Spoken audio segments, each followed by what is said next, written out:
trainer. Also, we have Ms. Sushree Sahu. She is an advocate and legal consultant with an expertise in ESG governance and regulatory landscape. And last but not the least, we have Mr. Eraj Ali. He's an electrical energy system engineer as well as he's an ESG consultant with expertise in integration of ESG performance. Uh, so I think over to you, Munish sir. Thank you very much, Aishwarya, for the introduction about the session. Okay. So this session is going to be on IFC Performance Standard, but before we come to the session, so let's welcome the new participants. So there may be some new participants who are joining ESG Booster session for the first time, and there are few ESG compliance lead course participants. Though the session is going to start formally from 2nd of August, but since our original timeline for this ESG compliance lead course was from 19th of July, so we thought let's stick to the timelines at least for the knowledge sharing session. So this is not part of the formal curriculum which is there in ESG compliance lead, but before we enter into the formal curriculum which is also approved by state government university, so let's understand more about IFC performance standard, which is a base for environment and social risk identification process and managing the ENS function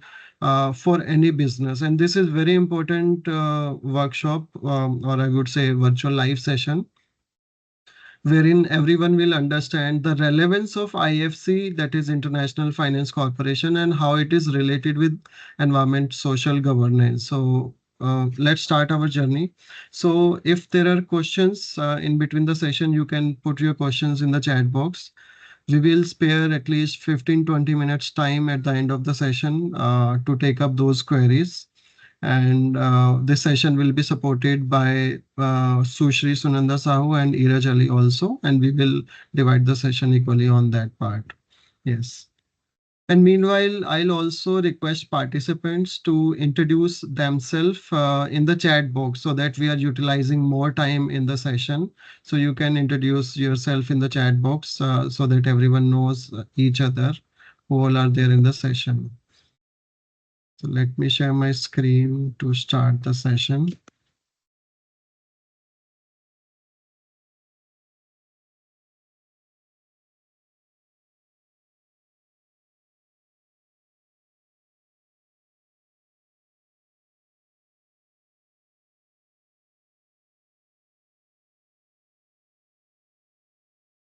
Okay, so why we are discussing about IFC performance standards? So this is part of ESG Booster session 4. But why we are discussing about IFC performance standard? Let's understand that first.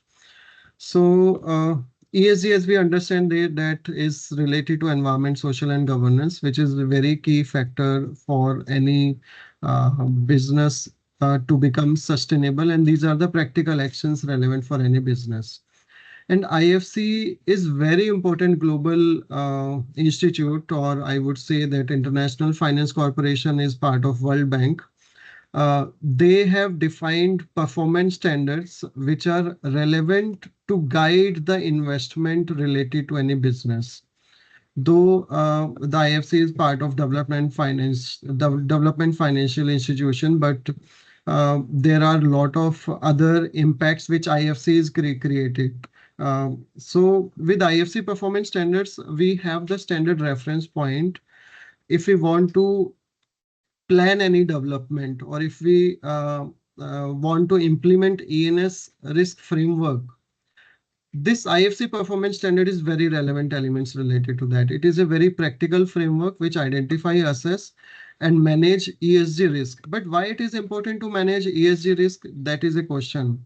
So any business wants to grow. If a company or a financial institute is doing any investment, they would not want to put their investment into the risk. And how they can protect their financial risk if they are putting investment in those businesses who are very conscious to manage different kinds of risk. Their investment will also be safeguarded in that way. The ultimate objective of development financial institution is to have the sustainable development and have the flow of money into those business who are really doing good in terms of good fundamentals, whether the good ESG principles are being followed and businesses are actually responsible business. That's the logic of IFC connected with environment, social, and governance. So there are three pillars of IFC performance standards, which talks about environmental aspects like pollution control board, energy efficiency, and biodiversity. And similarly, when we talk about the social, which is the second pillar, there are performance standards about labor rights, land acquisition, community health, and indigenous rights. So these things are covered in that. And governance obviously is the starting point, and it is covered in performance standard 1, which is related to risk management and stakeholder engagement. So it talks about grievance redressal system to be in place and transparency in decision making. So those aspects are covered in the first principle performance standard. So in a way, development finance institutions are working as a ESG catalyst, and because of them, ESG is becoming the priority of the businesses. There are many development financial institutions like other than IFC, there are Asian Development Bank, we have the European Bank, then there are other private equity funds who also follow the similar IFC performance standards. So this becomes the baseline standard for ESG risk management in different businesses. So if we talk about finding a framework or a reference point to manage various environment and social risk, IFC becomes the international reference point. And a lot of companies are following it, even if they are not having any investment. Still, they follow IFC principles, IFC performance standards. And if you see the numbers, there is a global impact of IFC standards, which applies to 100 plus countries across various sectors, that is infrastructure, energy, manufacturing. So all of these sectors are already following IFC performance standards, and it follows the core foundation of equator principles. You can relate this IFC performance standards similar to various ISO standards which we have, but it is more elaborative and practical. It is sector specific also. So there are many multilateral banks, export credit agency, and private equity firms who also recognize IFC performance standards. So it supports the policy reforms and improve the ESG performance in emerging markets. So it has a very good global impact. By now, I hope you understand why we are talking about IFC performance standards, because this is a great to great reference point to manage environment and social risk for any business. So let's start with first performance standard. So before we start the first IFC performance standard, let me tell you that there are 8 performance standards. But now we are discussing about the first IFC performance standard first, which is about assessment and management of environmental and social risk. We will talk about what this performance standard cover, uh, how this standard helps in managing various environment and social risk, and what is the practical actionable expectation from this performance standard. So that we are going to cover in this performance standard. Okay, first understand the objective of first IFC performance standard, which is related to management of assessment and management of environmental and social risk and its impact. So the objective includes, as I mentioned, that risk management is its major objective. And if we are able to identify the environmental and social risk, then we need to have mitigation planning also, because risk assessment is only fruitful when we also have risk mitigation planning. We need to know how risk mitigation can be implemented in any business. So that's how this performance standard also expect companies to have a formal management system in place based on the risk identification exercise. And it also enhances ENS performance via different management system. So it is similar to, as I mentioned, various ISO standards like 14001 or 9001, which also talks about a very defined framework for any business. And similarly, this performance standards also talk about a formal environment and social management system, that is ESMS. It also have the objective to address community grievances and stakeholder concerns, how engagements and transparency can be improved, engagement between or with the different stakeholders of any business. So that these are the major objectives. The applicability of performance standards. Okay, so it applied to all the businesses irrespective of any sector, because this performance standard is specific to the management system and managing ENS risk, which can be applied to any of the business. So irrespective of the category, sector, or type of business, performance standard one becomes universally applicable. If you are choosing your business to implement IFC performance standard, by default, PS1 will be applicable in that case. So scope of performance standard will include all the project workers, whether it is the full-time employees or contract workers or subcontractors. Okay.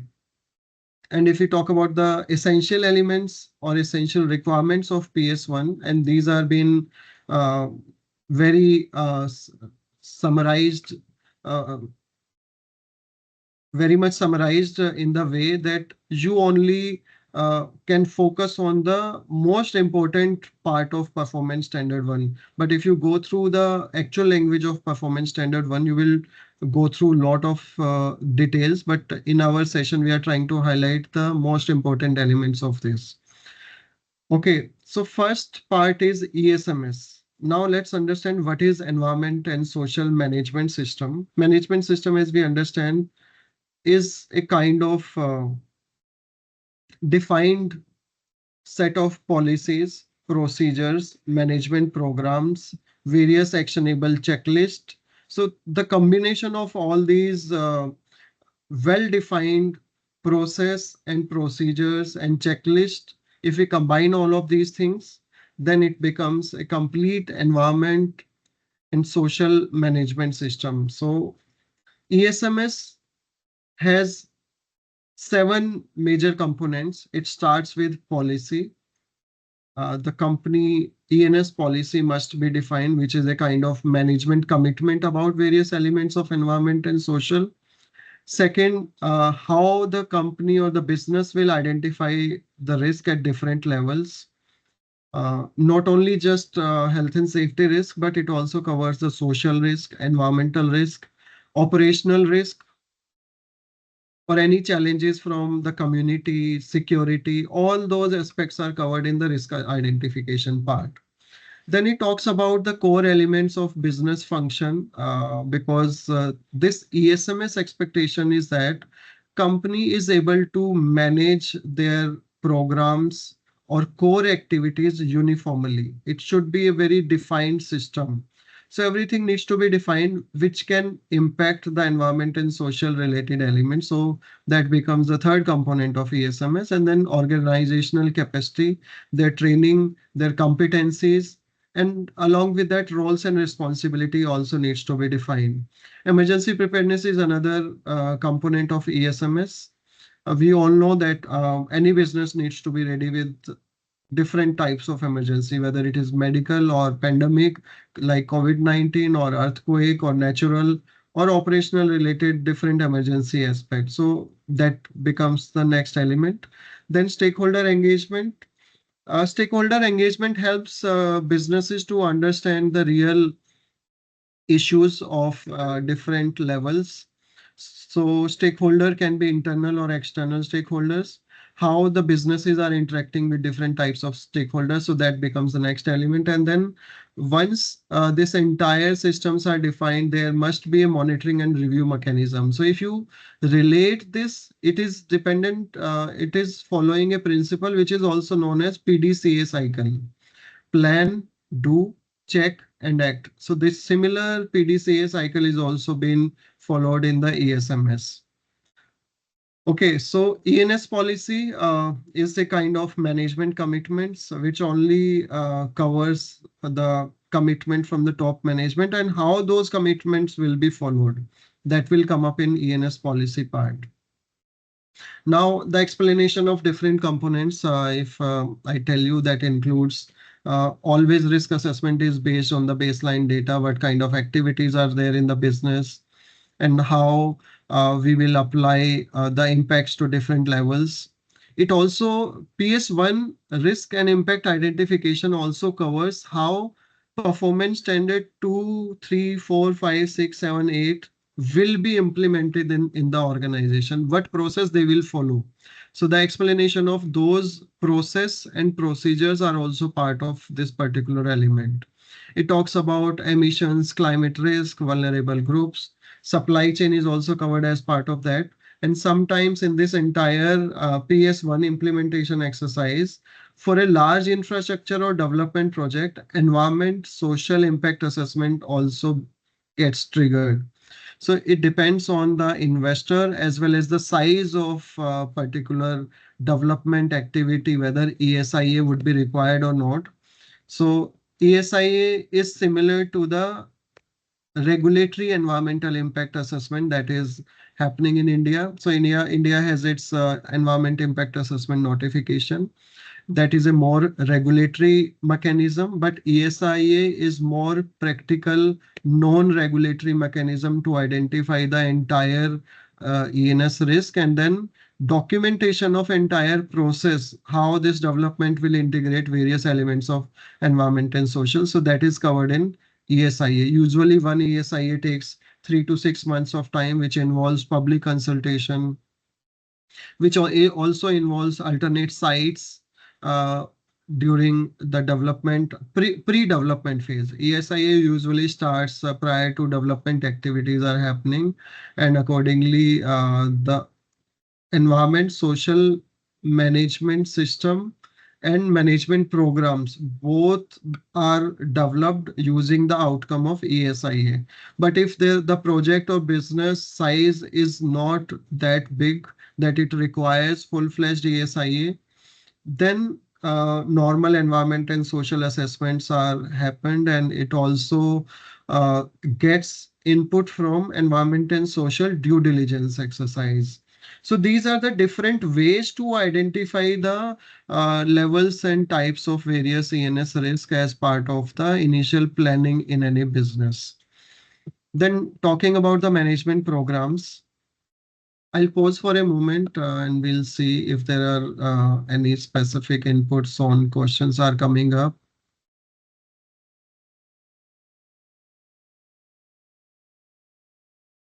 Okay, I've seen the introduction. So you can put your questions related to what we are discussing in the session.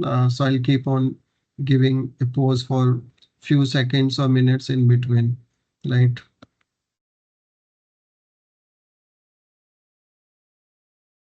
Okay, so we were talking about the management programs. So once we are done with the ESIA or any kind of basic due diligence exercise or environment and social assessment, then it gives the sufficient input to different gaps, whatever are the gaps and actionables which are important for any business to be converted into a management program, which is similar to standard operating procedures or defined management program. And the purpose is to mitigate the risk which has been identified.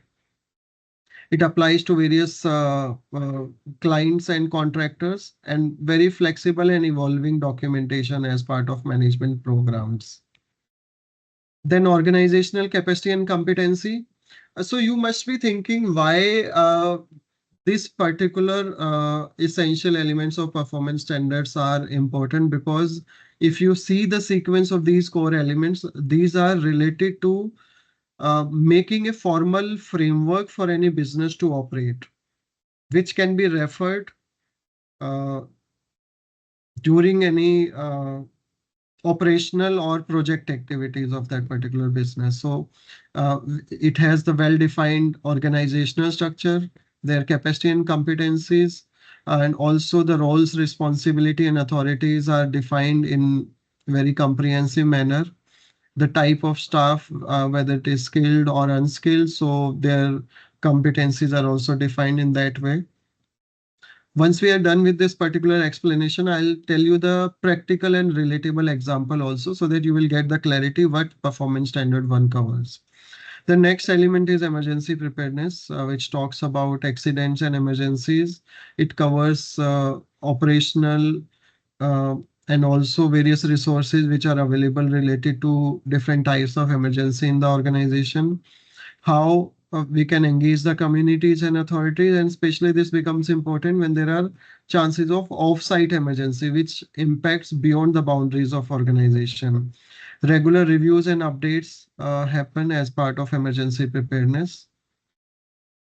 Then once we are done with defining management program, emergency procedures, then monitoring and review mechanisms are also been defined, because we have defined a well uh, defined structure, competencies, and management program, but how to implement it, how to monitor whether whatever is defined is being implemented at different levels or not. For that, performance reviews or some internal audit mechanism or third party check mechanisms are been covered as part of monitoring and review.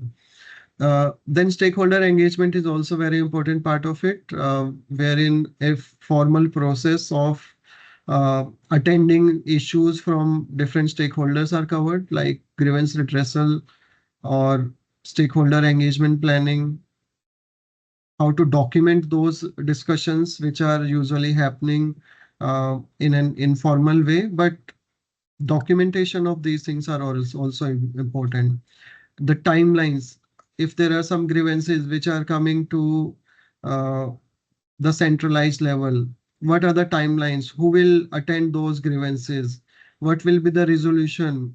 Standard practices are defined in this stakeholder engagement process, which has different elements in the stakeholder engagement, like planning, then disclosures of information, consultation, which should be two-way, then informed consultation and participation, which is a formal exercise known as ICP, informed consultation and participation exercise. So if we are doing something new, some new progress or changes are happening, so how this particular information will be cascaded, how the consultation will be done and documented. So those things are covered in this particular element.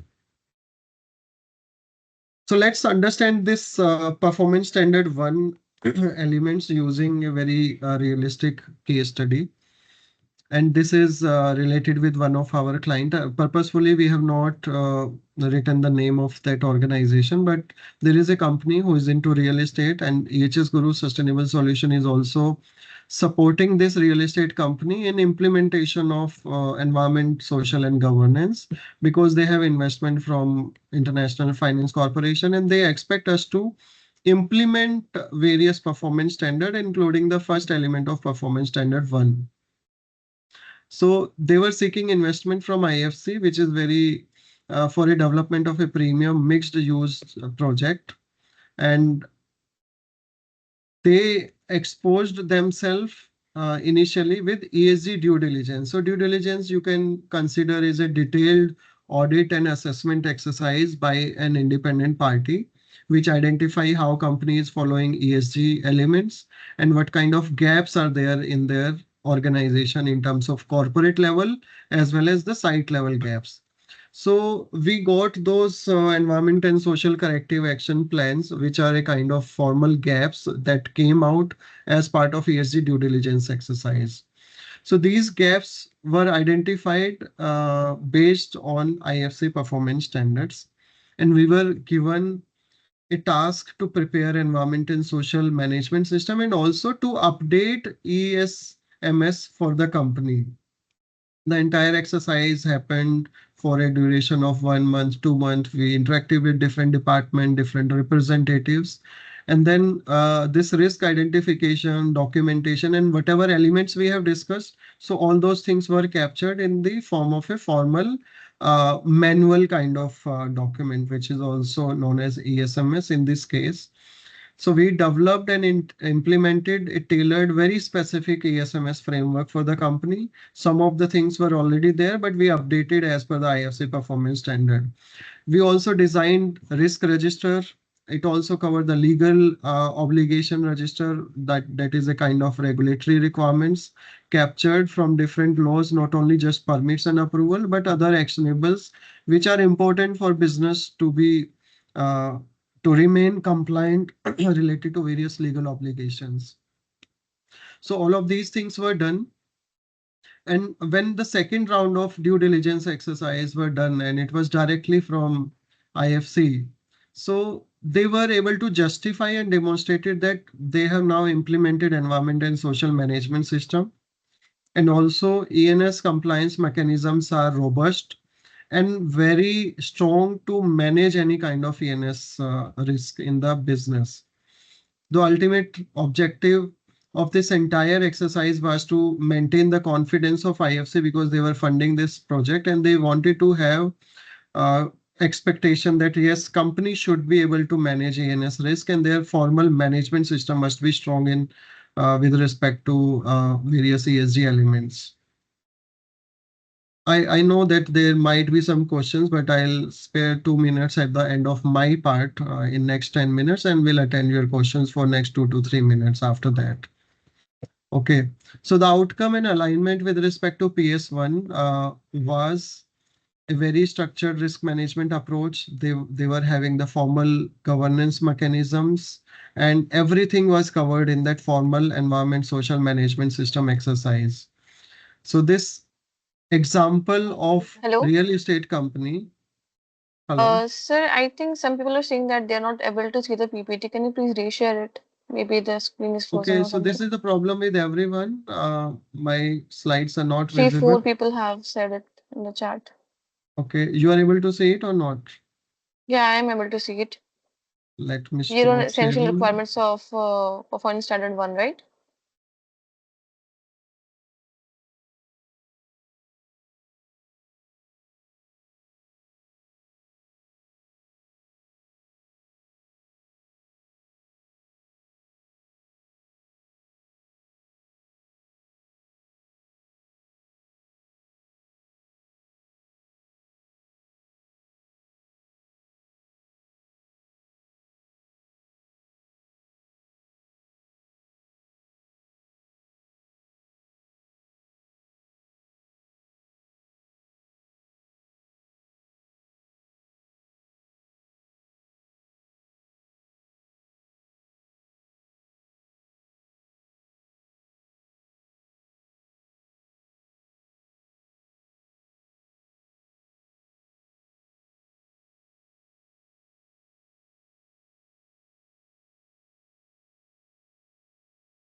Hi everyone, good evening. Let me just share the screen for all of you. I think there's a little bit of a problem on Munish sir's end.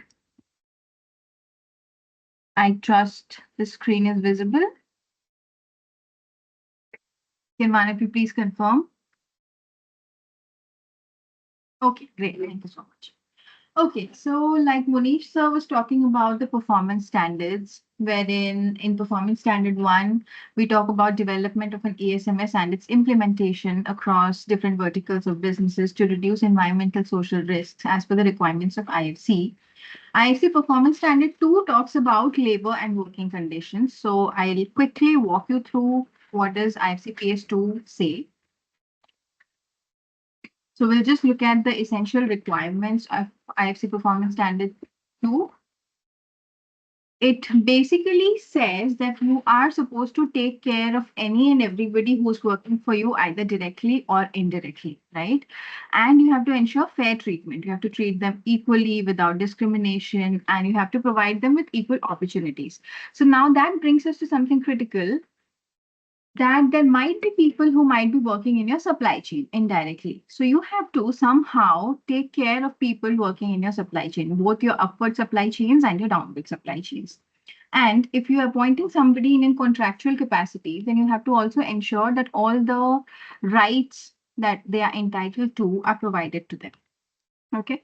So when we talk about ensure fair treatment, non-discrimination, equal opportunities, strengthen worker management relationships, compliance with national labor laws, protect the vulnerable workers, and promotion of safe and healthy working conditions and elimination of forced labor, we are essentially trying to protect as many stakeholders as possible, both from our own people who are directly involved with the organization and people who are working in the supply chain, like I already mentioned.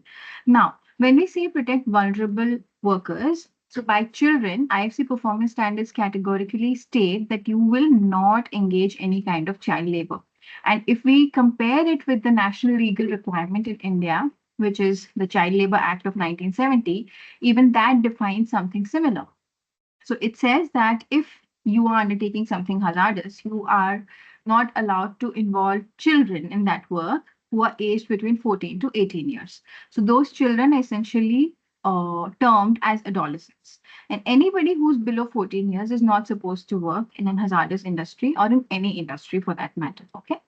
Now, when we talk about migrant workers, it's difficult to trace that who is a migrant worker, but considering the kind of economy that we have, where everybody is moving out from their respective hometowns to seek work in different cities or different nations, also for that matter, we as a nation shall strive to comply with the legal requirements which protect the rights of migrant labor. And this is enshrined in the Interstate Migrant Labor Act. Similarly, for third party and supply chain, you're going to ensure that your supply chain, as much as possible and whatever is practicable for you, does not engage any kind of child labor. If it does engage migrant labor, then it is in adherence with all the legal requirements, like the necessary wages are paid, the minimum wages are met, necessary facilities like maternity benefit is provided, insurance facilities are provided, etc. Okay. Now, quickly, we'll just move forward. Like I mentioned, direct workers, so which are directly employed. What are you going to ensure? That the terms of payment are clear, there's no discrimination, there's equal opportunity, there's collective bargaining, working conditions in terms of employment are fair, and they are aware that these are going to be how their working conditions be like. And then worker accommodation. This basically happens in projects where uh, large infrastructural developments are being undertaken. And the labor accommodations or the labor hutments also need to be in accordance with certain legal requirements and certain requirements of the IFC. So the legal requirements can be looked back if you look back at the BOCW Act and the state-wise rules, the requirements of what should a labor hutment look like are provided there.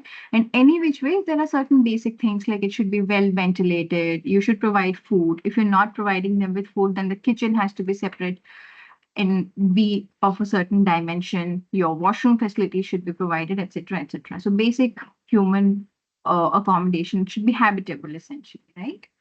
And then for contracted workers, like I also mentioned, if some worker is being hired through a third party, you're going to ensure as much as possible, you're going to ensure that there's no child labor, there's no forced labor, the working conditions are safe, they're provided with necessary personal protective equipments wherever there's a requirement. They are provided with adequate wages. If they come from a different state, then the necessary insurances, etc., are also provided. Supply chain workers. So again, no child labor, no forced labor, monitor supplier practices, ensure compliance, take corrective action if you are finding as a due diligence expert. So basically, based on the performance standards, something called as environment and social due diligence is being undertaken, basis the outcomes of which it is decided by a developmental finance institution whether they are going to go ahead with that kind of an investment or no, keeping in view the kind of environment and social risks associated with that particular project or projected investment. So in case if there is a major violation or any violation for that matter, major or minor, that comes out in something called as the ESAP table, which is the Environment Social Action Plan table. And based on that, the company has to fulfill certain requirements before actually getting that investment from the developmental finance institution. Yes, Munish sir is back. Would you like to add something, sir? No, I'll just continue for 5 more minutes. Sure. Yes. Right.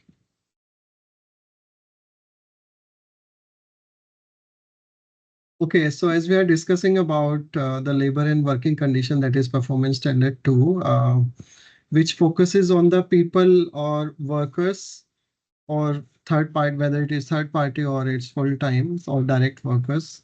So it covers all those occupational health and safety aspects, labor and working conditions. And the essential elements, as Sushi was also discussing about labor and working condition, that there are a lot of international labor practices as well as Indian labor regulations that we need to meet as per IFC Performance 2 expectations. So if we talk about the actionables related to performance standard 2 for any business, it involves a development of formal HR policies. Sometimes small organizations are not having the defined HR policy, or if HR policies are defined, the major elements which is expected by performance standard 2 are not covered in that. So this standard prescribes what are the different policies and elements which should be defined in HR policy. In fact, if you go through the guidance notes of performance standard 2, they have defined what sections, what policies needs to come up as part of HR policy just for this particular element. Similarly, it should have clear information on the rights, terms, and benefits. We also need to respect the collective bargaining and then collective agreements, provide decent housing and basic services, especially at construction sites where labor accommodations are provided by the companies. Because a lot of laborers are migrant laborers. So there are provisions where a defined space has to be provided. What are the basic amenities that should come up in that particular labor and accommodation facilities? So all those things are well defined in some of the reference frameworks which are there in performance standard 2. So if we go ahead in the essential element list, the entire safety, occupational health and safety aspects are also part of performance standard 2, wherein lot of safety standard, whether it is fire safety, electrical safety, and many other safety related elements are covered in that. So non-discrimination and equal opportunity is also one of the significant principle of PS2. And then there should not be any discrimination or harassment against any people in the organization, whether it is direct worker or indirect worker like third party or the contractor workplace, the process or the culture in the organization should be in such a manner that the protection of women and migrant workers also needs to be there. Although there are a lot of good international practices, but some uh, national requirements related to these aspects are very stringent, and we need to follow national laws. If you see the practical reality about the timelines or the minimum wages, there must be a system in the organization that these practices needs to be verified, whether the right amount of wages are being paid at different levels, not just full-time employees, but also the contractor staff. So some system must be there which checks these things on regular basis. Then retrenchment, although it is not a regular practice, but if there are mass layoff, what are the systems? What kind of protection or compensation will be given? So all those things needs to be well defined, and there must be formal retrenchment policy as part of PS2 expectations. And again, as we were discussing in PS1, grievance mechanism is also part of PS2, which ensure transparency and very accessible uh, approach to different levels in the organization. And sometimes even grievance redressal mechanism should be such that there must be a provision of anonymous reporting. Okay, and how to ensure that we are informing different types of different work forces about various new things which have been happening in the organization. Then child labor and forced labor, we already discussed these elements. Occupational health and safety is again a major element, not just the standard implementation, but also the risk identification around these aspects. International practices implementation, there are sector specific EHS guidelines, and also how we are documenting the hazards and risk related to that, what kind of trainings are happening. All these elements become essential part of PS2. And definitely it covers the workers engaged by third party, uh, which allows access to their own grievance redressal mechanism, and we should monitor that similar things are happening to the contractual workforce also, and including the supply chain part of it. So sometimes as part of the gaps in performance standard 2, we have seen that investors or due diligence outcome also have the supply chain policies needs to be implemented. What kind of activities are happening in the supply chain? Because sometimes the productive activities or the production, even the services are dependent on various suppliers. So it's not just important to implement the new things or ESG practices within their own organization, but to entire supply chain. And if you relate these theoretical aspects with a practical example of a company, Wellspun India Limited. So PS2 implementation example is very good because they are in home textile business and they are a global leader in that, and they export a lot of such textile to major international retailers. So this company underwent ESG audit as part of their preparation for attracting international responsible investor. So their focus was to place and ensure alignment with IFC Performance Standard 2 concerning labor and working condition, because their business is more labor intensive. And even this textile export import have a lot of expectation from social point of view. Social audits are also happening in these textile companies on regular basis from various international customers. So as part of ESG audit exercise, the gaps identified were the absence of a formal grievance redressal mechanism for contractual workforce. So they implemented this. Overtime and work hour violations were identified in various departments. There were inadequate gender sensitive facilities, for example, toilet and rest areas for female workers. And these are very important aspect of the workers' dignity and wellness initiatives.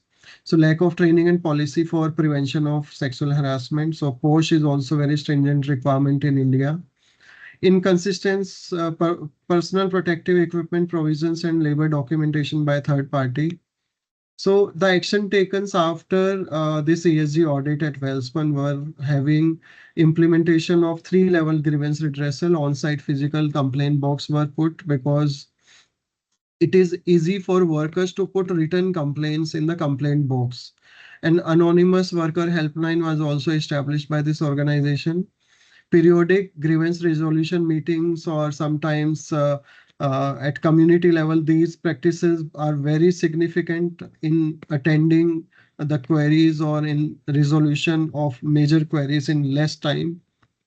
They introduced comprehensive labor policies covering equal opportunity and non-discrimination. So these are very significant example of what action they did, and it was applied to many contractors also as part of that. So safety officers were also deployed for implementation of OHS supervisions. Hydration stations and shaded rest zone were provided because drinking water is also the basic human need. So that must be very easily available. And they started conducting regular mock drill exercise. So all this happened after this ESG audit was done, and they identified different gaps. So outcome of this entire exercise involved improved working conditions, the confidence of different level of workforce increased, gender sensitive practices were implemented, and occupational health and safety were also implemented at different levels. So it demonstrate that how a large scale manufacturing firm which are involved in export can also meet IFC PS2 expectation. And this particular PS2 improved the labor and working condition by implementation of various practices across the organization. So that's how with this assessments and gaps, we are trying to respect people. We are trying to ensure that a formal systems are available, and then organizations are following those systems consistently. So this was detail about PS1 and PS2, and let's move towards the next performance standard, which Sushree will be taking it up, followed by Eraj. So we will attend all the questions at the end, so you keep on putting the questions. Yes. Right, sir. So is my screen visible? Yes, it is visible. Just allow me a second.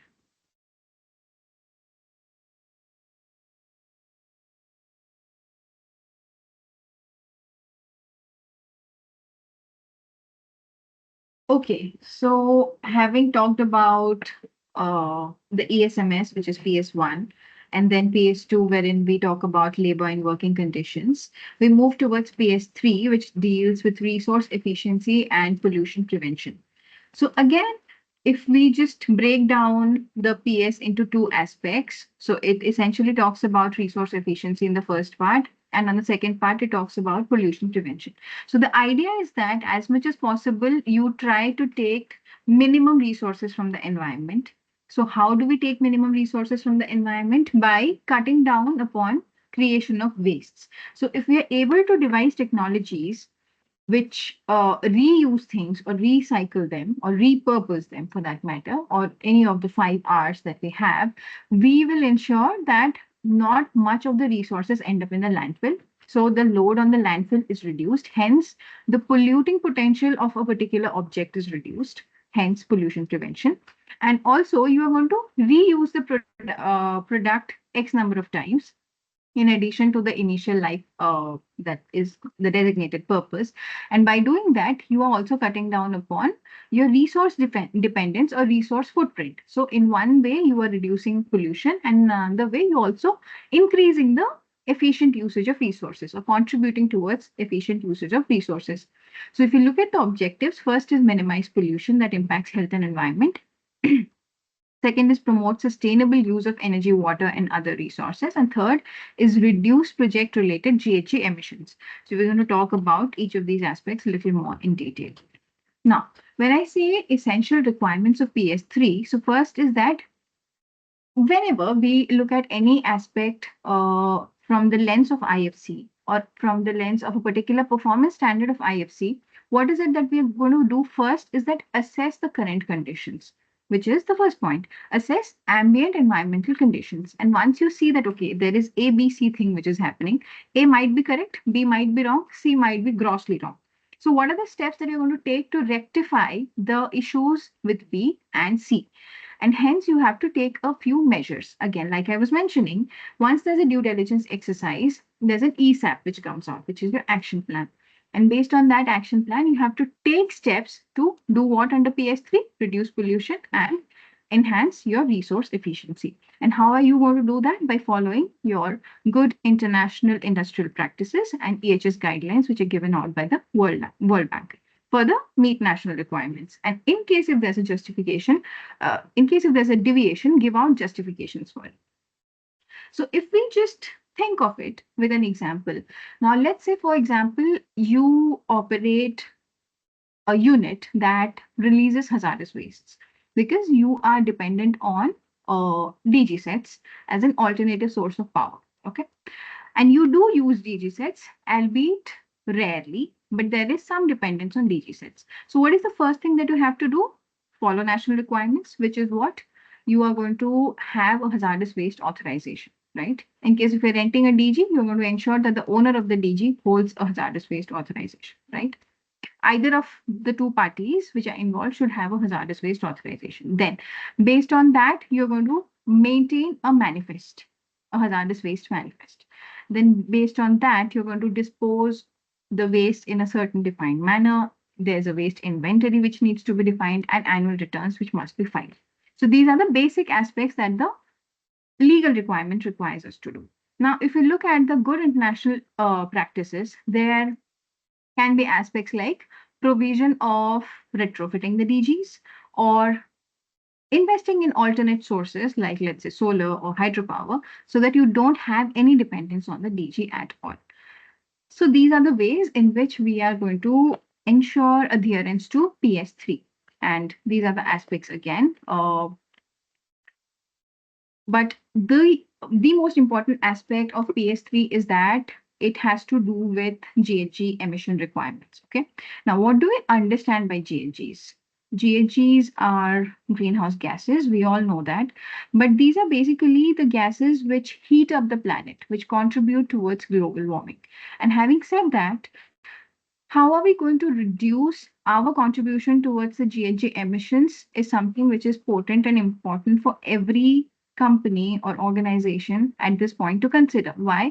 Because the planet is constantly getting important, and consequently, we are seeing everything that is happening pertaining to climate change. There is sea level rise, the glaciers are melting, all kinds of flash floods that you can think of in Himachal and probably in some areas of Uttarakhand. In fact, so much so that the early onset of monsoons in India this year is also, partly attributable to the impact of global warming and climate change. Now, having said that, we might be just looking at the brighter picture now because all of us are comfortably seated in our houses and taking the session. But if we look at the actual impact, the real-time impact, which is being felt by people in different geographies already, then you would realize the severity of the impact. Now, just to give an example, there are nations in the Pacific Ocean, and they are called as small island developing nations. They are so small that they barely have a say at the United Nations. But these are the nations which have almost zero industries. But because of the kind of industrial revolution that has happened in and around the globe, and let's say sea level rise is happening because of global warming, these are the nations which are on the verge of disappearing. Because of the sea level rise, in a few years, if not decades, they are soon going to be under the sea. And all of those people are going to lose their citizenship because there's no land, there's no nation. If you think of it, come to think of it, it is a major problem because you're going to render so many people homeless just because of your irresponsible action. And by you, I'm not saying you in person, I'm saying the developed nations, right? So this brings us to the critical factor as to how many corporates are responsible for the GHG emissions that is happening and how many of them are actually taking action to reduce their GHG emissions. If you look at Shell PLC, there are X number of litigations in different nations, especially in EU nations, against Shell because they are not adequately following the EU requirements to reduce greenhouse gases. Now, having said that, EU is only one part of the globe, but IFC talks about the nation at a large, the world at a large, and IFC performance standards also talk about reduction of greenhouse gases, right? Now, when I say you have to reduce greenhouse gases, how is it that you measure greenhouse gases? Or how is it that you quantify greenhouse gases? Because without knowing the amount that you're releasing, what is it that you're going to do to reduce the amount, right? So this is calculated by something called a GHG accounting, which has different scopes, scope 1, 2, 3, 4, and I think 5 has also come up this year or maybe last year. So having said that, you have to design methodologies to actually account for the GHG emissions, your direct emissions, your supply chain emissions, indirect emissions, etc., emissions from the actions of people who are working for you either directly or indirectly, etc.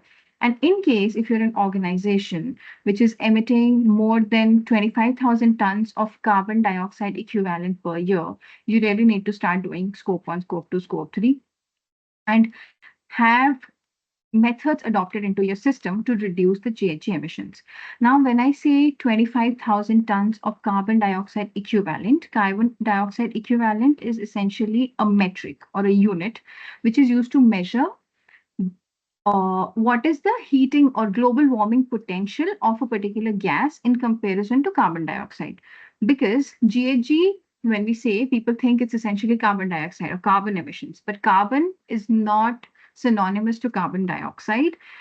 Carbon emission can also be methane, can also be nitrous oxide, can also be sulfur dioxide, and so many other things. Okay, so if you take one particular gas and one particular greenhouse gas and compare its global warming potential to that of carbon dioxide, and the number that comes out is essentially the CO2 equivalent of that particular gas.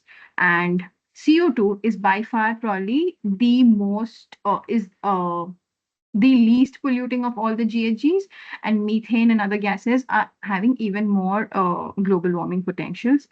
And there are so many ways in which companies might actually be emitting all of these kinds of gases, but they're not aware.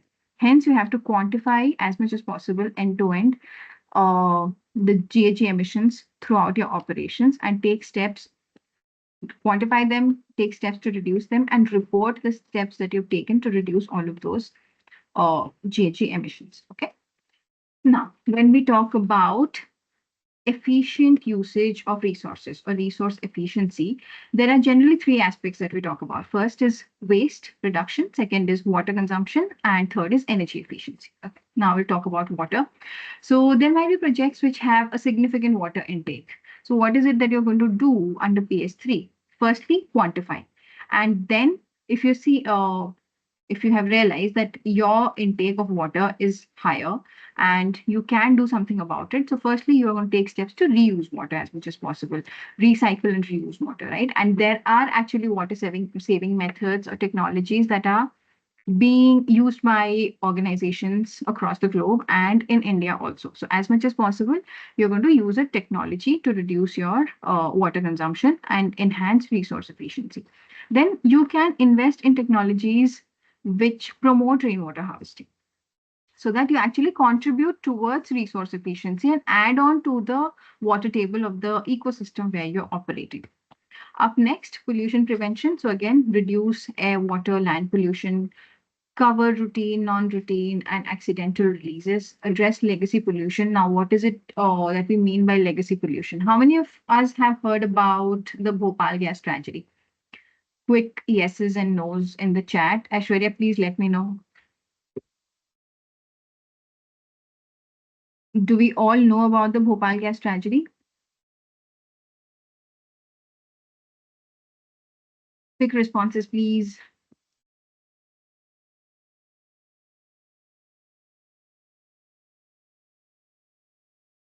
Aishwarya, Munish, sir, could you Yes, a please lot check of if people there are is? saying yes. Okay, lovely. Kartik, Sagar, Santosh. Okay, amazing. So when we talk about the Bhopal gas tragedy, there's a lot of waste, hazardous waste, which is yet to be disposed of, which is yet to be taken care of. And unfortunately, it is still lying around the city of Bhopal, okay, around the accident site and quite a few other places. So that particular waste that has stayed for these many decades now is basically known as legacy waste. So legacy pollution is synonymous. So any kind of pollution that has stayed on a particular land for more than 1 decade is basically legacy pollution. And if you're operating on such a land parcel, then you are supposed to take care of that kind of a legacy pollution and take care of it by adopting proper technical methods and not just try to, cover it up with something which is not right. Okay. Whenever you are doing any kind of due diligence exercise, you're going to also take care of the biodiversity, the land use of that particular land, and the overall cumulative impacts of your operations in and around that particular area on the environment of that particular area. Now, let's say we are coming up with a major infrastructure project and we have a lake nearby, and we don't dispose of our construction and demolition waste correctly. We just put it in the lake. And consequently, the lake is rendered half dead. All the biodiversity is gone. Uh, and consequently, the lake is not a living ecosystem anymore.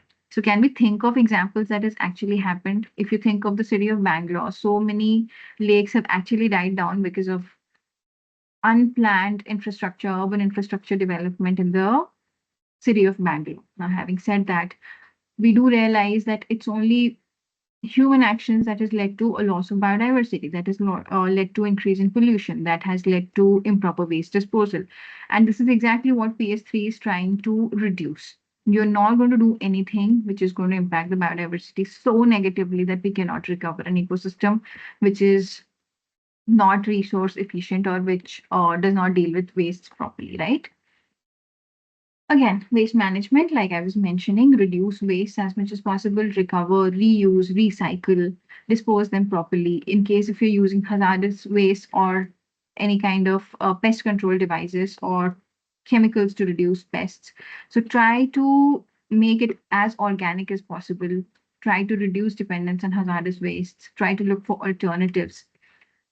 If usage of hazardous waste or hazardous substances that lead to creation of hazardous waste is absolutely unavoidable, then follow the legal requirements, dispose them off in certified sites through certified vendors only, etc., etc. And I'm sure any and everybody of you who has worked in and around environment aspects or safety aspects does understand that if there's a DG, there has to be a hazardous waste authorization, a licensed vendor disposal has to happen through a certain way, etc., right? So similar things are just given over here. And like I was mentioning, in case of pesticide use and management, if you think that it's absolutely unavoidable, then you can dispose it off through a licensed vendor. But in case if you think that there are alternative methods, then there's something called as integrated pest management, IPM, or integrated vector management, IVM. These are the strategies which are proposed by IFC in the PS3 itself, stating that you can actually use nature or natural barriers to reduce pests. If you look at organic farming, the whole idea is that. So it does not eliminate one species to support the growth of other, but it's trying to create a wholesome ecosystem wherein the presence of one reduces or controls the growth of another. So in organic farming, you will not find occasions like, use a particular fertilizer, destroy a particular species completely. That leads to consequent destruction of so many other species. And only, let's say we are cultivating rice, only rice is something that we end up with finally. In organic farming, it's more integrated, more wholesome, and you use natural barriers also. So at this point, there is a book called as Silent Spring. So this book essentially describes how beautifully integrated pest management can be used, and it is also something that has been a part of our traditional agricultural practices if we look back in India itself. All right, so I mentioned all of these aspects also. Now let's look at a case study. So JK Cement Limited, industrial emissions and efficiency optimization. So what happens? JK Cement company is basically a leading manufacturer of cement in India, has operations over multiple sites. And to invest green financing, they have to do certain things, right? Like I was saying, a condition precedent needs to be followed. So the focus area of this particular investment was that how much are they energy efficient, what are their air emissions, and how do their wastewater discharges look like. So few issues have been identified that the dust emissions are very high, there's no heat recovery system, no segregation of hazardous from non-hazardous wastes, inefficient water recycling mechanisms, and high specific energy consumption. So they are not energy efficient, or and they are not disposing of their waste correctly. The air emissions, the dust emissions, nothing is well taken care of. So what do we do? Firstly, they installed a waste heat recovery system so that they don't lose out on exhaust heat. They can actually reuse it so that their energy efficiency increases. They don't have to, source heat again and again if they're able to trap the wastage that was initially happening and put it to good use. Then they have electrostatic precipitators, which is going to reduce the particulate matter in stack emissions. And any and everybody who stayed in Delhi NCR even once during the winter season would understand how much of a troublesome element is PM, but particulate matter for that matter, right? It does not only impact the environment, but impacts our own health. So even if you don't want to do it for the environment, you would like to do it for your own health because your health is dependent on the environment. And like Supreme Court says, that right to a clean environment is a part of right to health, which is a part of right to life under Article 21 of the Constitution, right? So yeah, electrostatic precipitators consequently. Then commission real-time emission monitoring systems linked to the pollution control dashboard. So what is it that they're trying to do? First, they're going to quantify their own emissions, and they are also trying to disclose it. And like we all know, pollution control board, the CPCB at the central level and the state pollution control boards at the state levels are the authorities that govern all kinds of emissions and water discharges that happen from any organization. And they have developed a resource efficiency roadmap. So developing a roadmap is only a first step. You also have to implement it. And once you implement it, you have to keep monitoring the outcomes of that particular roadmap. For waste and water related aspects, they have a zero liquid discharge system in the Rajasthan plant. This is a little more specific. Then they have replaced the usage of PET bottles, which are single-use plastics. And instead of that, they have a centralized RO station and metal dispenser. Insofar as hazardous waste are concerned, they are disposed through authorized recyclers. They are properly tracked through the manifest system. And consequently, they should be able to file hazardous waste annual returns, like I was previously mentioning. Again, treat wastewater and use it for green belt development, dust suppression. You can use it in flushing. There are so many other ways also, right? And ultimately, like I was also previously mentioning, you do something, you plan something, you implement that. Once you implement that, you monitor it continuously and you report. And only when you report, you give it out to the public authorities or you put it out on your website, you would actually know that what is the improvement that you've done. And over a period of 5-10 years, you can actually do a data analysis as to what was your previous condition, what is your condition right now. If there's an improvement, well and good. If there's none, then your investors might just take away the money, right?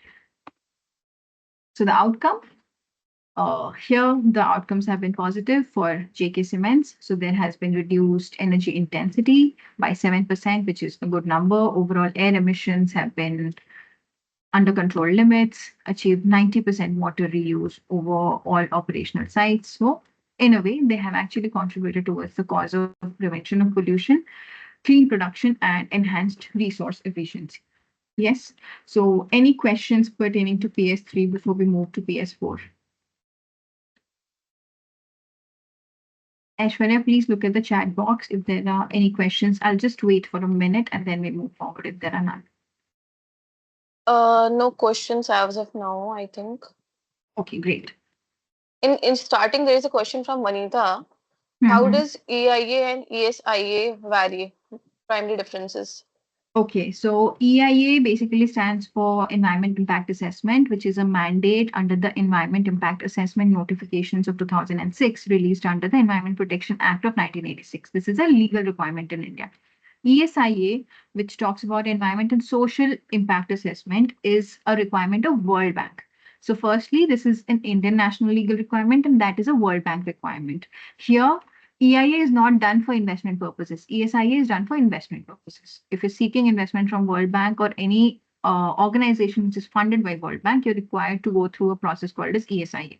But as far as EIA is concerned, it's a national legal requirement. If you touch a certain threshold, you have to undertake EIA, whether you're seeking investment from anybody or not seeking investment from anybody. EIA is more restricted, more focused on environment aspects. I think only the demographic of the particular environment that is being impacted is the only social element from EIA. So it's not heavily focused on the social aspects, but ESIA is equally focused on both environmental and social impacts of the particular project that is being talked about, if that clarifies. And ESI is There very is detailed one, exercise, yeah, in comparison to EIA. Right. there is one more question from her end. Should I take IFC PS as a baseline for ESIA, or is there any other standard and approach? I think Munish sir is better placed to answer this question.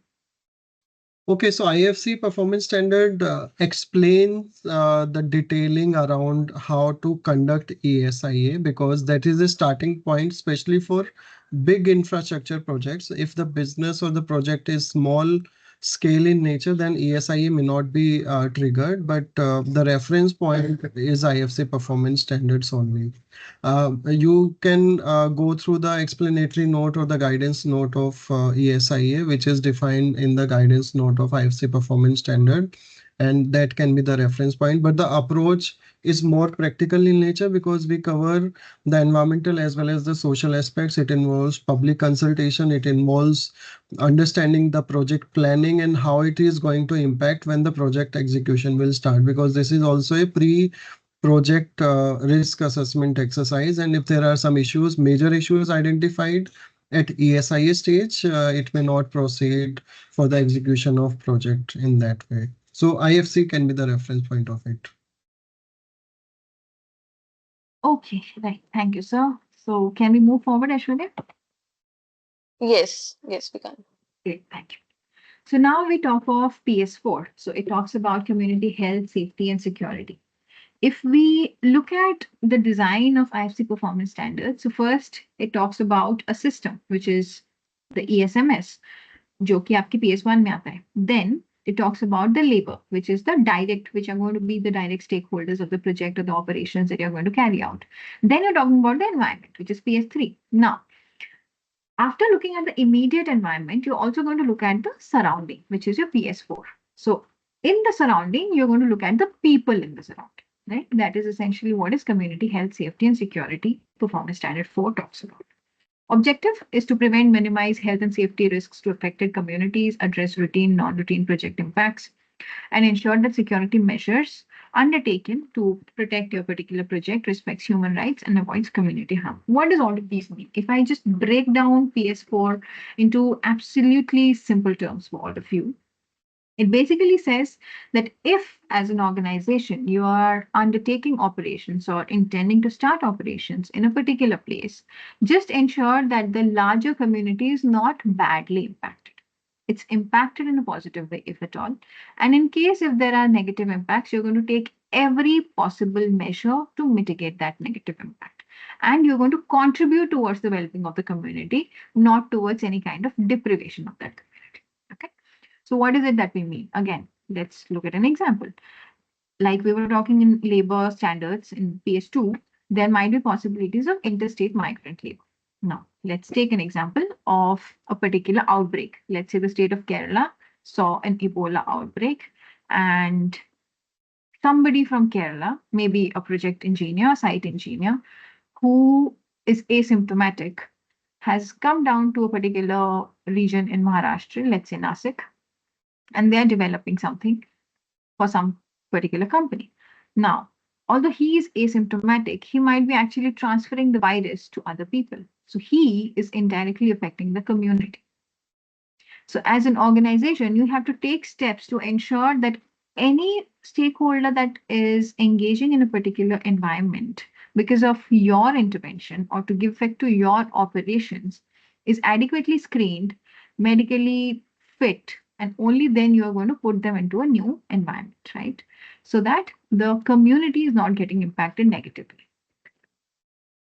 So this is what PS4 essentially talks about in the simplest of terms. Now let's look at the applicability.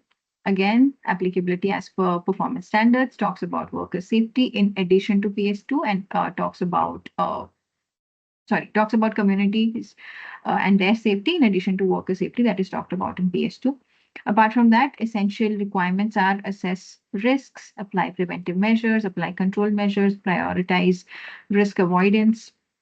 Simpler aspects, just how other performance standards are also systematized and developed. Now, this brings us to something essential as far as hazardous material management is concerned.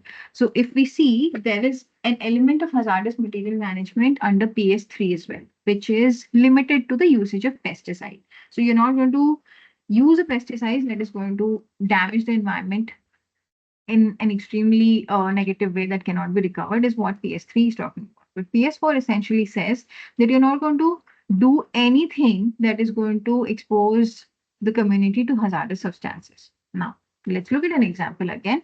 So, again, let's look at Bhopal gas tragedy. Okay, I think we are all aware of the fact that a particular gas was released from the Bhopal plant, right, of Union Carbide. Yeah. So, what was the particular gas or the substance that was released from the plant which led to the tragedy? Please put your answers in the chat box. Aishwarya will take a look and let me know.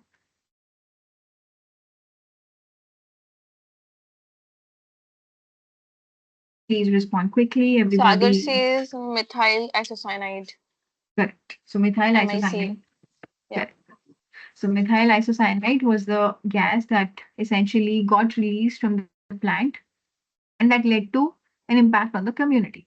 So if we look at this particular example from a PS4 angle, from community health, safety and security angle, we are going to understand and draw a parallel that the company did not take adequate measures to prevent the community exposure to that particular hazardous substance. Rather, the company failed in performing what is required to be performed under PS4. I'm not saying that PS4 was applicable to them. I'm saying that if Bhopal were to happen today, then, and if they were to seek investment from IFC directly or indirectly, they should have taken these many measures and they could not have afforded to do something like that and get scot free or whatever happened eventually, the whole lot of litigation, India versus USA kind of a thing.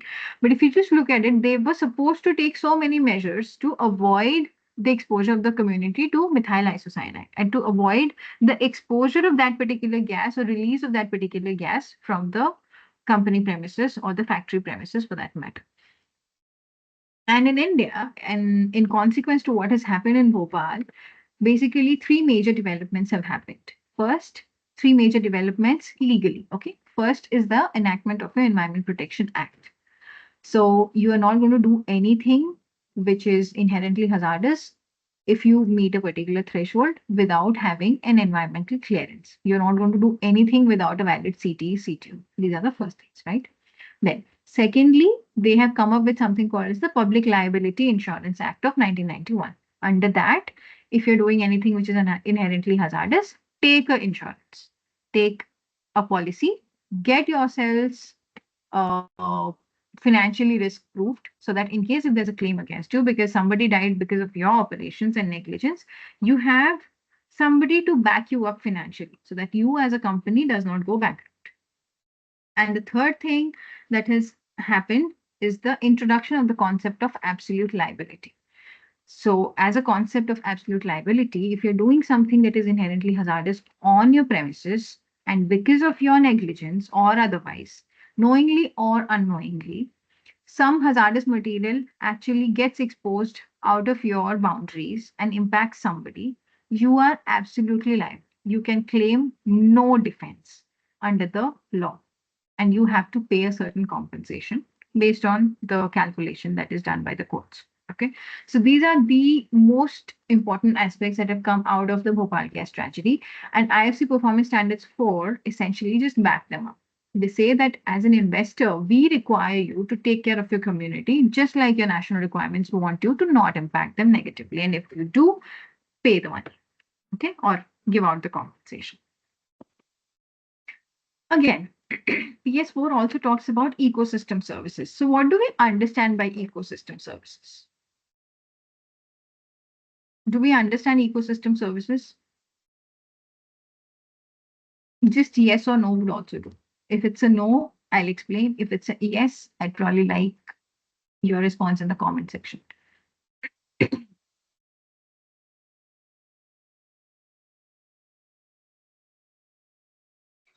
Someone said no. Okay, fine. So I'll just explain it, assuming it's a no from everybody. So when we say ecosystem services, there are certain services that are available to us just because we exist in a particular ecosystem. Now, let's say you are standing on a beach and you are enjoying the cool breeze that is coming from the sea, the whole lot of sea breeze and land breeze concepts. That is an ecosystem service. Again, let's say you are in a mountain ecosystem and you're hearing the birds chirp and the cicadas make that particular noise, which is extremely calming. That is an ecosystem service. You are just randomly walking across a particular, let's say, patch of forest, and you come across something extremely beautiful, some flower so fragrant that it just refreshed everything, and suddenly you are in a different zone, so much better. That is also an ecosystem service. Okay. If you're not paying from, if you're not buying your honey from Blinkit and you're actually, sourcing it from the wild, that is also an ecosystem service. Okay. So all of these are examples of how we derive so many positive things from the ecosystem. But just because some organization wants to make money out of it and they disrupt that particular ecosystem and consequently the services out of that ecosystem, that is not something that is promoted by IFC. The IFC says that if you are doing something that is negatively impacting the ecosystem and consequently the services, you have to pay for the ecosystems, the regeneration of the ecosystem as much as possible. Okay.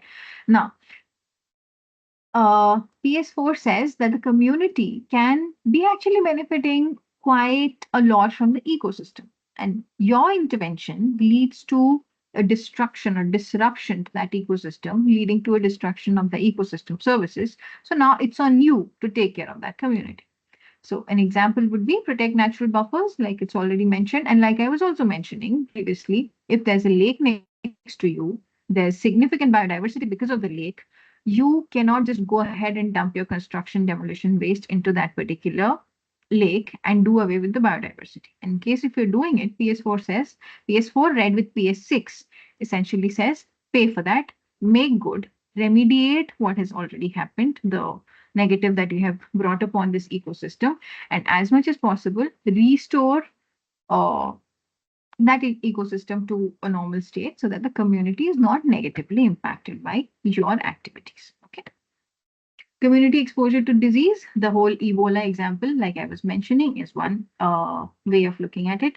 But your activities can also lead to waterborne or vector-borne diseases, communicable diseases in any form. So you are not going to do anything that is going to promote all of these aspects. Again, something very simple, that an area might be very clean or an area might be such that the ecosystem is taking care of it and it's a controlled environment. You walk in, you do something that leads to huge amounts of water accumulation and logging. It creates a breeding ground for mosquitoes, leads to malaria. You are going to remediate that. The organization is going to remediate that because it's your action that has led to this. So at the first place, you're supposed to take actions that do not lead to such negative impacts on the community. Okay. Emergency preparedness and response, every organization is required to have a site level, site specific emergency response plan. You are going to have a emergency response team. You're going to have dedicated people in you call it the safety team or the emergency response team, so that they can actually take responsibilities in face of an emergency. Okay.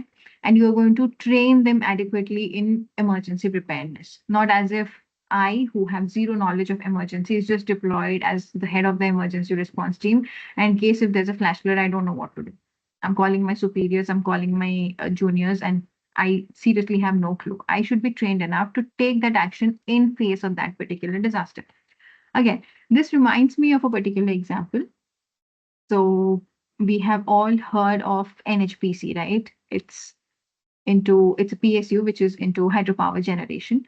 So few locations at NHPC are always flooded, always badly inundated at some or the other part of the year.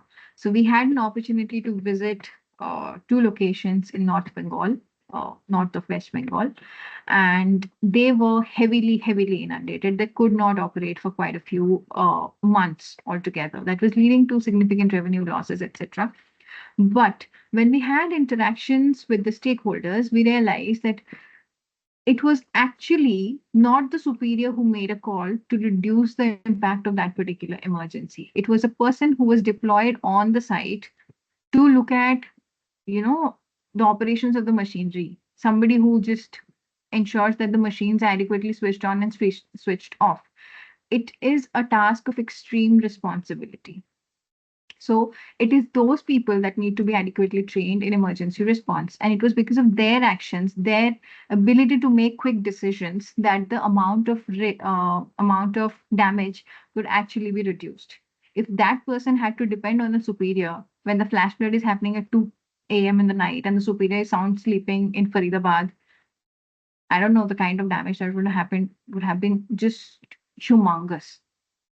So the kind of training that the emergency response team deployed on site needs to have is something that needs to be, curated in such a manner that it's extremely sensitive, to the point, targeted, it solves the problems, and they have, the right faculties to make the decisions, which is science-based, technically sound, so that the risk can be reduced, so the damage can be reduced as much as possible. Again, quite a few organizations deploy security personnel. So your security personnel should add on to the safety and security of the community and not take away from it. So your security personnel, if you're employing armed security personnel, you have to ensure that they know how to use firearms, right? When to use it, when not to use it. As an I have a gun, so I can just use it as and when I feel like. I don't have a good mood, so I'll start using the gun. So that negatively impacts the community security. You have to train them right. When you're selecting an agency to provide security services, you have to look at the track record of the person that they are providing. You have to look at the fact that the agency has the right licenses. You cannot, at least you should not, appoint anybody who does not have a valid PSARA license, okay? And you have to look at all the training records that these people have undergone before getting appointed into your site. In case if your site requires a certain level of training, or to provide that training to them before actually deploying them onto the units. And as far as practicable, all of your security staff should be trained in emergency response and preparedness as well, because they could actually be the first responders in case of an emergency. Any questions? All of these we have already discussed. Before we go into the case study, any questions?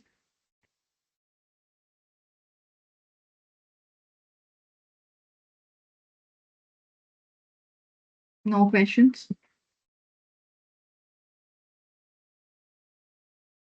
I don't see any questions as of now. Okay, great.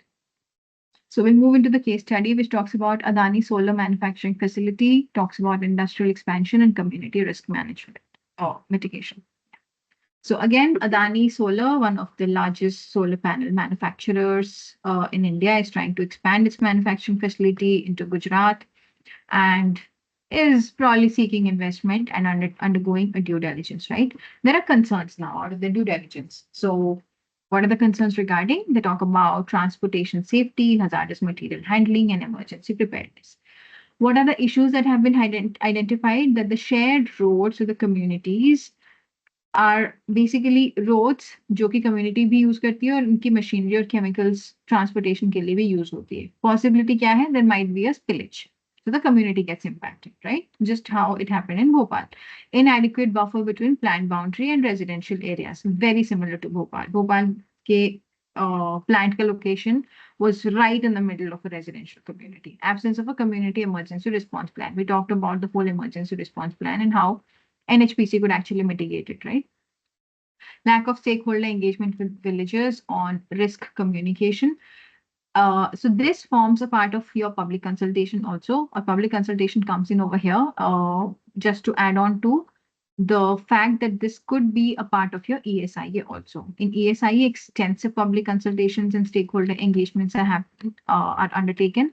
So this falls under that. The social element of the entire assessment and potential exposure of nearby communities to dust, noise, and accidental spills, like I already mentioned. So the actions taken for PS4 alignment are that they are going to conduct a community health and safety risk assessment. And how is that? They are going to identify the sources of risk, which is going to be traffic, this is going to be movement of hazardous materials, could be emergency events like fire, chemical spills, explosions, and all of that. And to reduce the impact of all of these things, they are going to have a risk assessment framework. So have a risk assessment framework, actually undertake risk assessments, find out the outcomes of the risk assessment, take actions, implement those actions, document them, and monitor. Okay. Then they redesign the logistic routes to minimize the dependence on village roads and school hour vehicle movement. Again, something very critical. Children are the future of the nation and the most vulnerable population that we have. Develop an emergency response plan for the community, develop them in collaboration with the district authorities and local leaders. Why? Because if you look at the Disaster Management Act, the primary responsibility of mitigation of any emergency or disaster falls on the district magistrate or your DC, district collector. And locally, if you are able to engage with your panchayat leaders, with people from the municipal corporation or any other local body that exists therein, then you will actually look at their perspective, understand their perspective, and understanding their perspective is very essential for development of a sound, foolproof emergency response plan. And finally, constructed a green buffer zone to reduce noise and dust exposure at the plant boundary so that the residential areas are not badly impacted and not immediately impacted. So a buffer zone is like a risk proofing mechanism also. Community engagement and capacity building they conducted awareness sessions, trained local primary healthcare workers in handling industrial exposures, and installed warning signages, speed bumps, public safety boards, etc. Now, what is it that they're trying to do by all of this? They're going to prepare themselves and the community to face a particular risk or face a particular emergency should that happen, so that the community is not capacitated from actually functioning soundly, even in there's a disaster, even in the face of a disaster or an emergency, right? And like I was also mentioning, security management improvement. So if they have a good security management plan, which they have developed over here, they're able to train the security personnel, right, armed and unarmed. हालांकि यहाँ पे सिर्फ unarmed है. Even if they're armed personnel, you need to train them right with proper protocols, so community interaction, and on the usage of arms or the use of force, etc., all of their track records are right, then you will ensure that something which is protecting your own property or your own operations is also adding on to the safety and security of the community, right? Then they undertake joint drills with the district fire and health departments. They undertake real-time monitoring of air quality, noise levels, etc. There's a community grievance log that is being maintained. And all of these things basically lead to these outcomes. There's a reduced risk of accidents. There is more trust from the community, greater cooperation from the community. There's a robust system for safety planning. And finally, they have achieved what PS4 wants them to achieve. That is increased community health, safety, security aspects. Again, quite a few companies or organizations that work in rural areas, again, this is also from one of the projects that we have worked on, add on or give out to the community by themselves. So they can provide them with clean drinking water access, or they can help them in development of their schools, or conversion of their informal businesses into formal businesses. They could support communities in doing that. They could support communities by a readily available ambulance service. So in case if there's an industrial accident or otherwise somebody in the village requires an ambulance, villages don't have ambulance facilities typically on hand, or they are like ambulances are not a phone call away in villages. So if as a company, I'm able to supplement the village and build on to their capacity by providing an ambulance, providing emergency medicines or medical facilities. If I have a health practitioner in my, within my boundary, and they are going to help and support, so that is also doable. So, having said all of these things, the companies can actually contribute or have contributed positively to the village community of a particular area. And that is precisely the idea of IFC Performance Standard 4. Any questions, Aishwarya? If you could please take a look.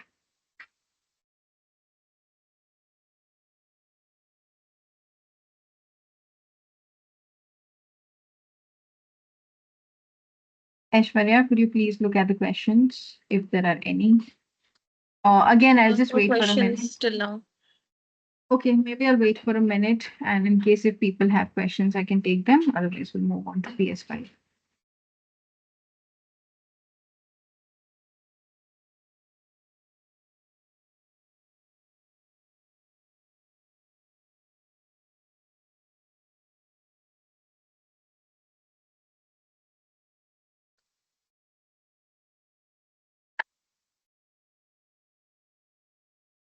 No question? No question till now. Okay, great. So we'll just move on to PS5. PS5 talks about land acquisition and involuntary resettlement. So we all understand land acquisition, right? But what is it that we mean by involuntary resettlement? So you forcibly make somebody evacuate from a particular premise or leave out their lands is basically what is talked about when we say involuntary resettlement. The objective of this particular performance standard is to avoid displacement as much as possible by exploring alternative designs to prevent forced evictions, to minimize socio-economic impact through compensation, through transparent and participatory resettlements, to improve and restore livelihoods, and to provide adequate housing with security of tenure for physically displaced persons. Now, what is it that the PS is trying to say if we take off all this jargon? आप किसी को बेघर नहीं करेंगे, आप किसी को उसके जमीन से नहीं हटाएंगे बिना उसके मर्जी के. In one line, if I were to say, this is the objective that PS5 is trying to achieve. But the applicability of PS5 is a little typical. PS5 will not be outrightly applicable to any and every developmental action that is happening. If I am a particular landowner and I think that I can give out my land to somebody at a particular cost.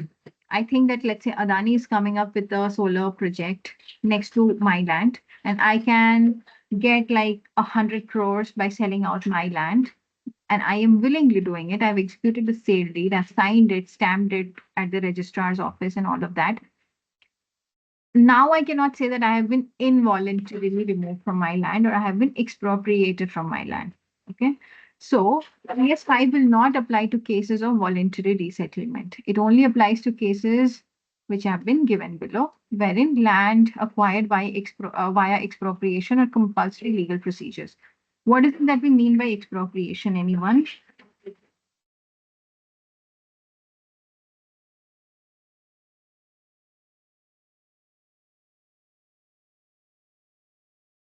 Do we understand the term expropriation? Okay, maybe I'll just explain it. Expropriation is basically the process where the government says that I am going to use this particular land for a public use or to meet the requirements and in the interest of the greater public, and hence you have to evacuate. So your private interest is not given sufficient weightage because there's a larger public interest that the government is trying to achieve, right? So that is expropriation. So if you're forcibly evicted from your land because of government intervention, that is called as expropriation. And PS5 says that even if you're the government, you are not going to do it without paying adequate compensation to the people who are being evicted. Now, negotiated settlements under threat of expropriation, again, wherein you're forced to negotiate.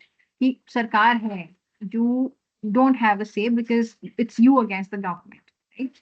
That comes under PS5. Or else, if it's an involuntary restriction on land use or access to natural resources with traditional recognized rights. So, when we talk about PS5, the specificity of the performance standard is such that it can apply to somebody who does not hold ownership or title deed by himself or herself, but can have some kind of dependence on a particular land. This is exactly what the third point is trying to say. So if I substantiate it with an example, let's say I am a tenant farmer on the land of somebody who is willing to give out the land. So the land owner who's giving out the land gets an amount, right? So PS5 is not applicable to him. But my economy or my socio-economic condition is getting impacted because I am being evicted without any early consultation with me, without getting any benefit, without any kind of compensation being paid to me. Then, even if I am not a direct stakeholder, but I am directly impacted by the activity of the land acquisition. And I am not informed. I was never told. I don't have a say against it. And I'm also not compensated for the kind of loss that I'm suffering. So I am somebody that PS5 covers and not the land. So I hope we get this difference. You don't have to be a direct landowner to be directly impacted of hit or get covered by PS5. I hope that clarifies. Now, whom does it apply to? Like I was mentioning, eviction of people without formal or recognized land rights, like tenant farmers, I was mentioning, and restrictions of people who are restricted from using natural resources like marine or aquatic resources, forest produced timber and non timber, freshwater, medicinal plants, hunting, gathering, grazing, and cropping areas. Now, this brings me to another example from another project that we had undertaken. Let's say I am a landowner, but there's a particular project which is coming around the land that I own. And the particular project proponent, the company, has actually bought all the lands that is around mine. And I lay in the center of all the lands that is brought by the landowner, by the new company. As a landowner, I have zero access to direct roads. So now I can claim it against the company that you have to provide me an access route. I am entitled and I am legally entitled to have access to my land. You cannot block my passage to my land just because you want to come up with your own infrastructure project. So, as a company, they have to take care that all kinds of easementary rights or the right way are well taken care of, and they have to provide a right of path to the landowner whose land lies in between and is covered or is surrounded by the land, the company itself. You cannot deny that access. And if they do, you can obviously go to the court of law saying that they're denying me right of access to my land or right of way, which is a recognized easementary right. Now, it does not apply to voluntary land transactions, like I said. And here and there might be impacts on livelihoods where the project is not changing the type of land use of the affected communities or groups. Okay. So let's say there's a infrastructure project that is coming up. Next to it, there's a farmland. There might be some impact, but if they're not denying you anything, you are still able to do everything that you would normally be able to do. Just because you have a land, you have a building standing next to you, you cannot claim that you are covered under PS5. हाँ, अगर वो लोग अपना construction demolition waste लाके आपके agriculture land पे डाल रहे हैं, which is impacting your productivity, then you can claim it under PS3 and not PS5. Okay, so that's the difference that we are trying to look at the different PS levels. Essential requirements: if there's a possibility, look at alternative project designs. If it's absolutely unavoidable, compensate. Talk to those people, engage with stakeholders, which is what is being said. Development, implement a resettlement action plan, and development implement a proper grievance redressal mechanism. So basically, PS5 requires you to do two things. Firstly, if there's a physical displacement, have a resettlement action plan and implement it. If there's an economic displacement, have something called as livelihood restoration plan and implement it. So as much as possible, you're going to bring back people to the same level of socio-economic standing by implementing the livelihood restoration plan in case of an economic displacement, like that of a tenant farmer. And in case of a physical displacement, you're going to provide them compensation or build alternative spaces to live in, etc., through the resettlement action plan. We have talked about all of these aspects. Before we move into the case study, any questions on the conceptual part of PS5?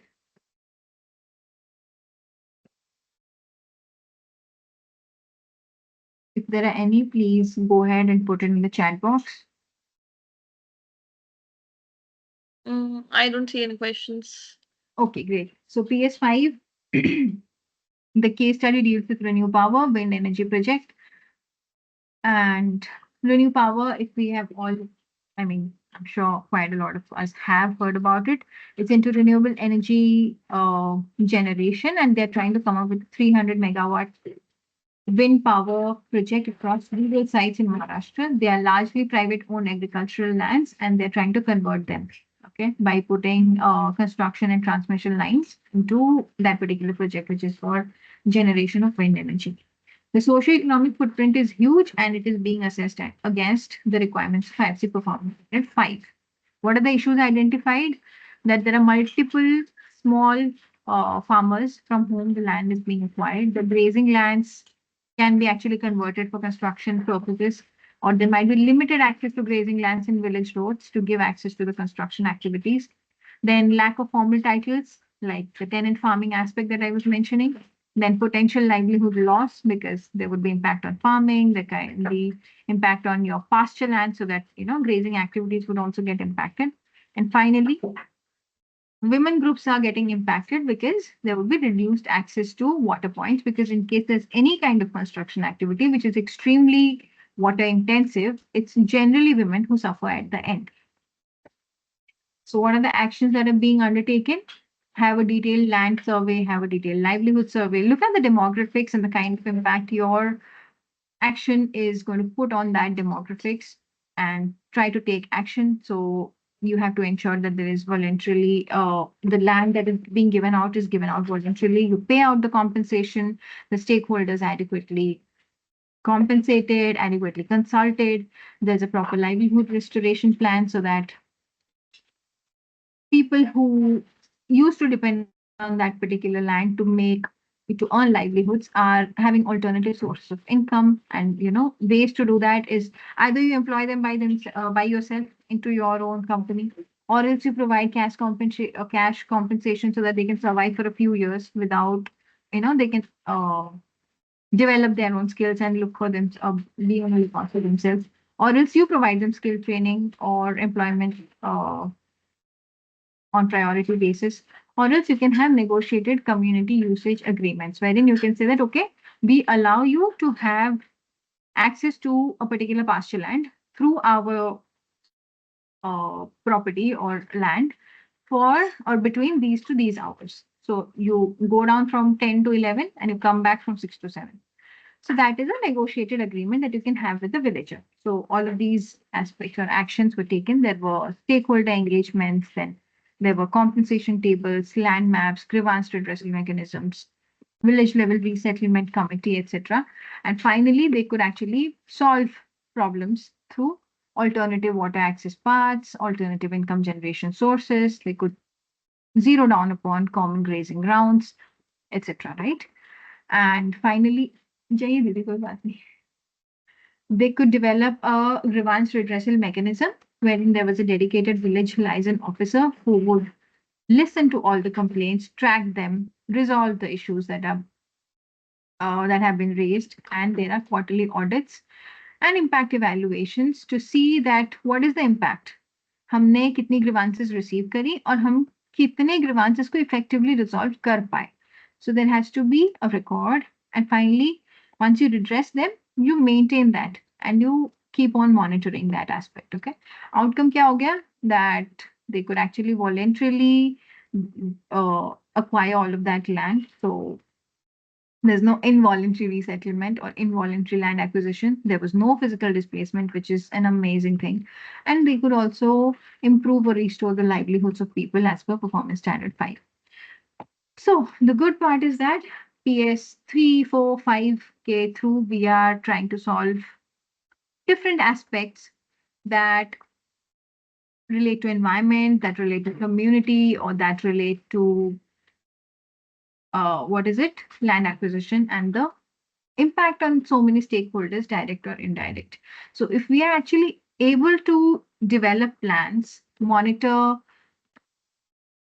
implement them, and monitor the implementation aspects on a regular basis, there is so much that we can contribute positively if we strictly adhere to the national legal requirements and the requirements of IFC performance standards as well.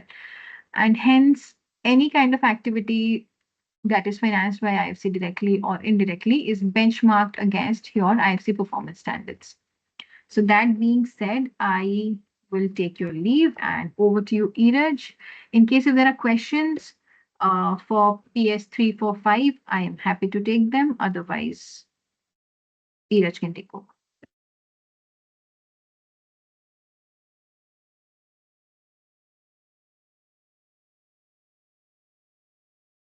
Aishwarya, could you please read out the question for me? There is a question Yeah. from Sagar. If a Mm-hmm. company need to secure green financing in India, what are the basic simple steps they need to follow? And second, once secured, there any standard action tracking sheet to capture and monitor all the requirements outlined in PS standards? Okay, right. So, like Sir was also mentioning, in case if you are looking for green financing from a particular DFI, which is financed by IFC, the first thing that you have to do is mandatorily follow the IFC performance standards, right? And before that, you have to undergo something called as ENS due diligence or ESG due diligence, which is going to be covered in the next booster session.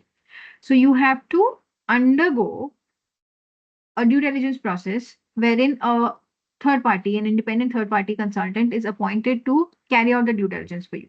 Once due diligence is done, they come up with something called as your ESAP, Environment Social Action Plan, which is benchmarked against the requirements of IFC.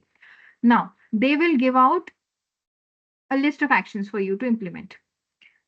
Some of those actions could be implemented later on once your project is started, and some of these conditions will be required to be implemented prior to the sanction of the loan.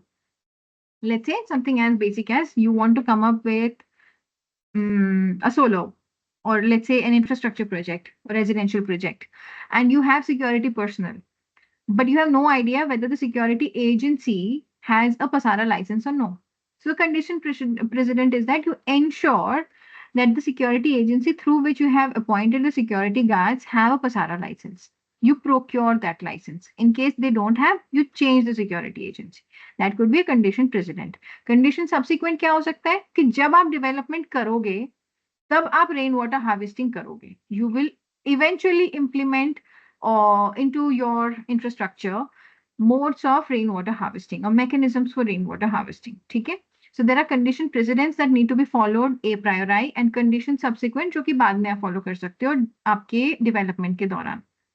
ठीक है? वो हो गया. So we understand first there has to be ESG due diligence. Second आपका action plan table आएगा, उसके basis पे जो कंडीशन प्रेसिडेंट्स होंगे उसको आपको तुरंत फॉलो करना पड़ेगा, तभी आपका इन्वेस्टमेंट आएगा. And then you have to keep following all of these things. तो आपको टाइमली ऑडिट्स करवाने पड़ेंगे. आपके जो भी एक्शन प्लान टेबल में निकल के आएगा उसको इम्प्लीमेंट करने के लिए भी आपको एक टाइम लाइन देना पड़ेगा. And once you have developed a particular thing and started implementing, you undergo timely audits by yourself. It could be quarterly audits, biannual audits or annual audits, but you have to undergo audits. And वो सब audit का outcome भी आपको eventually अपने investor को disclose करना पड़ेगा कि ये पहले हमारा status था and right now this is the status. We have taken these many steps to reduce these kind of risks. So that is the sheet. Okay. So I think I have made it very clear. Okay, right. Thank you so much. Over to you, Eraj. Thank you, Miss Sushree. Am I audible? Okay. Is the screen visible as well? Yes. Okay. Before starting performance standard 6, till now, 5 PS standards have been, discussed. So you might have got an idea, these PS performance standards, basically, the idea behind these performance standards is, they help to protect the environment. And the practical example of this statement can be found in this performance standards, because Performance Standard 6, it talks about biodiversity conservation and sustainable management of living natural resources. If we have to, simplify this performance standard, let us say there is any development that has to be done on a piece of land, and what we have to check when we talk about this performance standards in particular, we have to see what are the effects on different life forms. What are the effect of different life forms when we talk about this performance standards? So the objectives of this performance standards, it helps to protect and conserve biodiversity. It helps to maintain ecosystem service benefits, and it helps to promote suitable management of natural resources by integrating conservation with development. Now, the question here that we need to address is what are the objectives of this performance standards. When we talk about this performance standards, what we need to keep in mind is that when there is any development at a site, all the life forms, those life forms need to be assessed. What will be the effect of this project on the different life forms? So we need to protect these different biodiversity forms, and we need to conserve these different biodiversity forms. Like it has been already mentioned, about the ecosystem service benefits. And the objective of this performance standard is that we have to maintain ecosystem service benefits, the different benefits that we get from that piece of land. And we have to maintain them in a way so that we, inculcate our development in such a way so that the sustainable management of natural resources is done. How it is done? It is by integrating conservation and with development. Now, the applicability of this performance standards, it applies to the projects that are, modified, that are a natural or a critical habitats. Basically, there are three different type of habitats which this performance standard talks about. It is about modified natural habitat, or natural habitat, or a critical habitat. Modified habitat can be any habitat in which any modification is done and the natural, stance is taken away from it. Natural habitat can be any habitat that is in its pure form. Critical habitat can be defined as any habitat in which there is any endangered species that is into consideration. Impact depends on ecosystem services under client's control influence. Involve production of living natural resources, agriculture, fisheries, forestry. Actually, this performance standard, it applies to the three different forms. First is agriculture, fisheries, forestry. These are the different natural resources that are involved in the project. And we have to do the risk and impact assessment that is already talked in the first performance standard in ESMS development. That is the first performance standard. So when we do the risk and impact assessment, we get an idea about how we have to use this performance standards in comparison to the natural resources. Coming to the general requirements of performance standard, it assesses direct or indirect impacts on biodiversity and ecosystem services. The basic idea of this statement is that any direct or indirect impact on the biodiversity and ecosystem on the site that is to be examined or that is to be developed, that is, the general requirement of this performance standard. It focuses on the habitat loss. It focuses on the pollution. When, for example, let us say there is any development at a site, what we have to see, what are the effects on the habitat and how this development or any construction is going to pollute that habitat. Basically, all the life forms that will be getting, affected, that comes in this PS. And we have to, avoid impacts where possible. If it is not possible, we have to minimize and we have to restore using adaptive management. We have to, the basic idea has to be, our approach should be such that if there is any development or any, construction activity that is performed at the site, we have to make sure that we minimize and we restore the adaptive management system at that place. The next general requirement for this performance standard is that we have to engage competent professionals for assessment. It talks about the risk assessment. When we have to do the risk assessment of a particular place, in contrast to this performance standards, it has to be done by competent professional. It has to be done by competent consultants, which will help to analyze the different risks which will be viable in the development of that project. For critical habitat, involve external regional experts to guide mitigation. If the habitat that is into consideration, it is a critical habitat, what we need to do, we have to take the involvement of external regional experts, which will help to guide the mitigation. If any activity is to be done, it should be done in such a way that the effect on that habitat is minimal, it's less. Coming to the essential requirements of performance standard 6, biodiversity and habitat protection. Like I told you, this performance standard, it revolves around biodiversity and habitat protection. And there in this slide, there are three habitats that are discussed. First one is modified, next one is natural, and the last one is critical. Modified habitat can be defined as a type of habitat which is heavily altered by humans. Many non-native species, foreign species that are not native to that place. The examples may include farms, plantations, reclaimed wetlands. The natural habitat can be defined as a type of habitat in which mostly the native species are present, and the ecological functions remain largely intact. There is no you can say adverse effect on the natural habitat of that place. The critical habitat, like I already mentioned, critical habitat can be it's a type of habitat in which there is endangered species present at that site. So these are the three different habitats that talks about in the essential requirements of this performance standards. And biodiversity offsets. See, now if we have done any development or any project that has to be developed in that site, we have to always try to, firstly we have to avoid that thing from happening. If the avoidance is not practically possible, then we have to minimize it. So we have to minimize it in such a way so that the effect on that particular site, it is not that much. And the restoration part, it talks about that when we when the damage is done on that particular, you can say, habitat, we have to try to restore it in a way so that the original state of that habitat comes into place. Also, this talks about we have to avoid significant harm to natural critical habitats unless no alternatives. Like I told you, we have to always try to look for we have to minimize the risks to that habitat. What we can do is we have to avoid significant harm to that habitat or that critical habitat if we don't have any alternative. We have to consult stakeholders and follow mitigation hierarchy. We have to, when there is any, you can say, development at that place, we have to always consult the different stakeholders that are associated to that piece of land that we are into consideration. And we have to also keep in mind what is the effect of that you can say any development or any activity on that piece of habitat. And there might be people who will be associated directly or indirectly to that. Stakeholders, it means that the people that are directly or indirectly associated to that particular piece of habitat.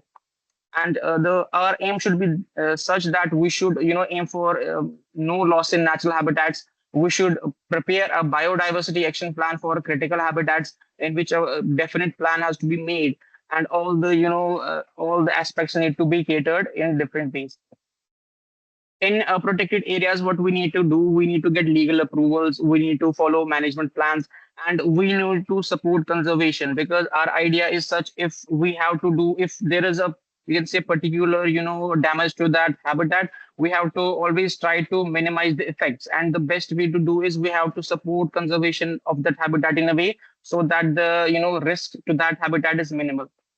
We have to prevent introduction of invasive species unless low risk and allowed, ban high risk species. The concept that we talk about here is we have to, we don't have to use the invasive species, that those species which are not, particular to that, which are foreign to that, which are not native to that place. So we have to, we have to prevent that exercise. Also, in the essential requirements of performance standard 6, we have to identify as assess priority ecosystem service with community input.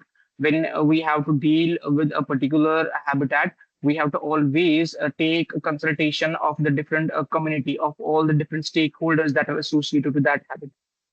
We have to use sustainable practices. We have to prefer projects on non-forests or converted lands when there is any development that is to be done on a very sensitive, you can say, region.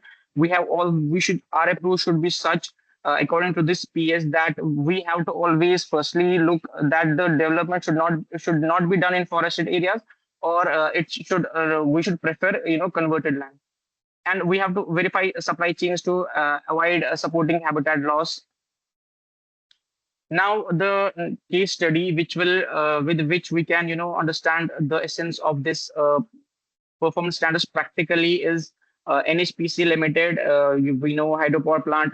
One of the hydropower plant was to be developed in a place. So biodiversity preservation in sensitive ecosystem. What is the background of this project?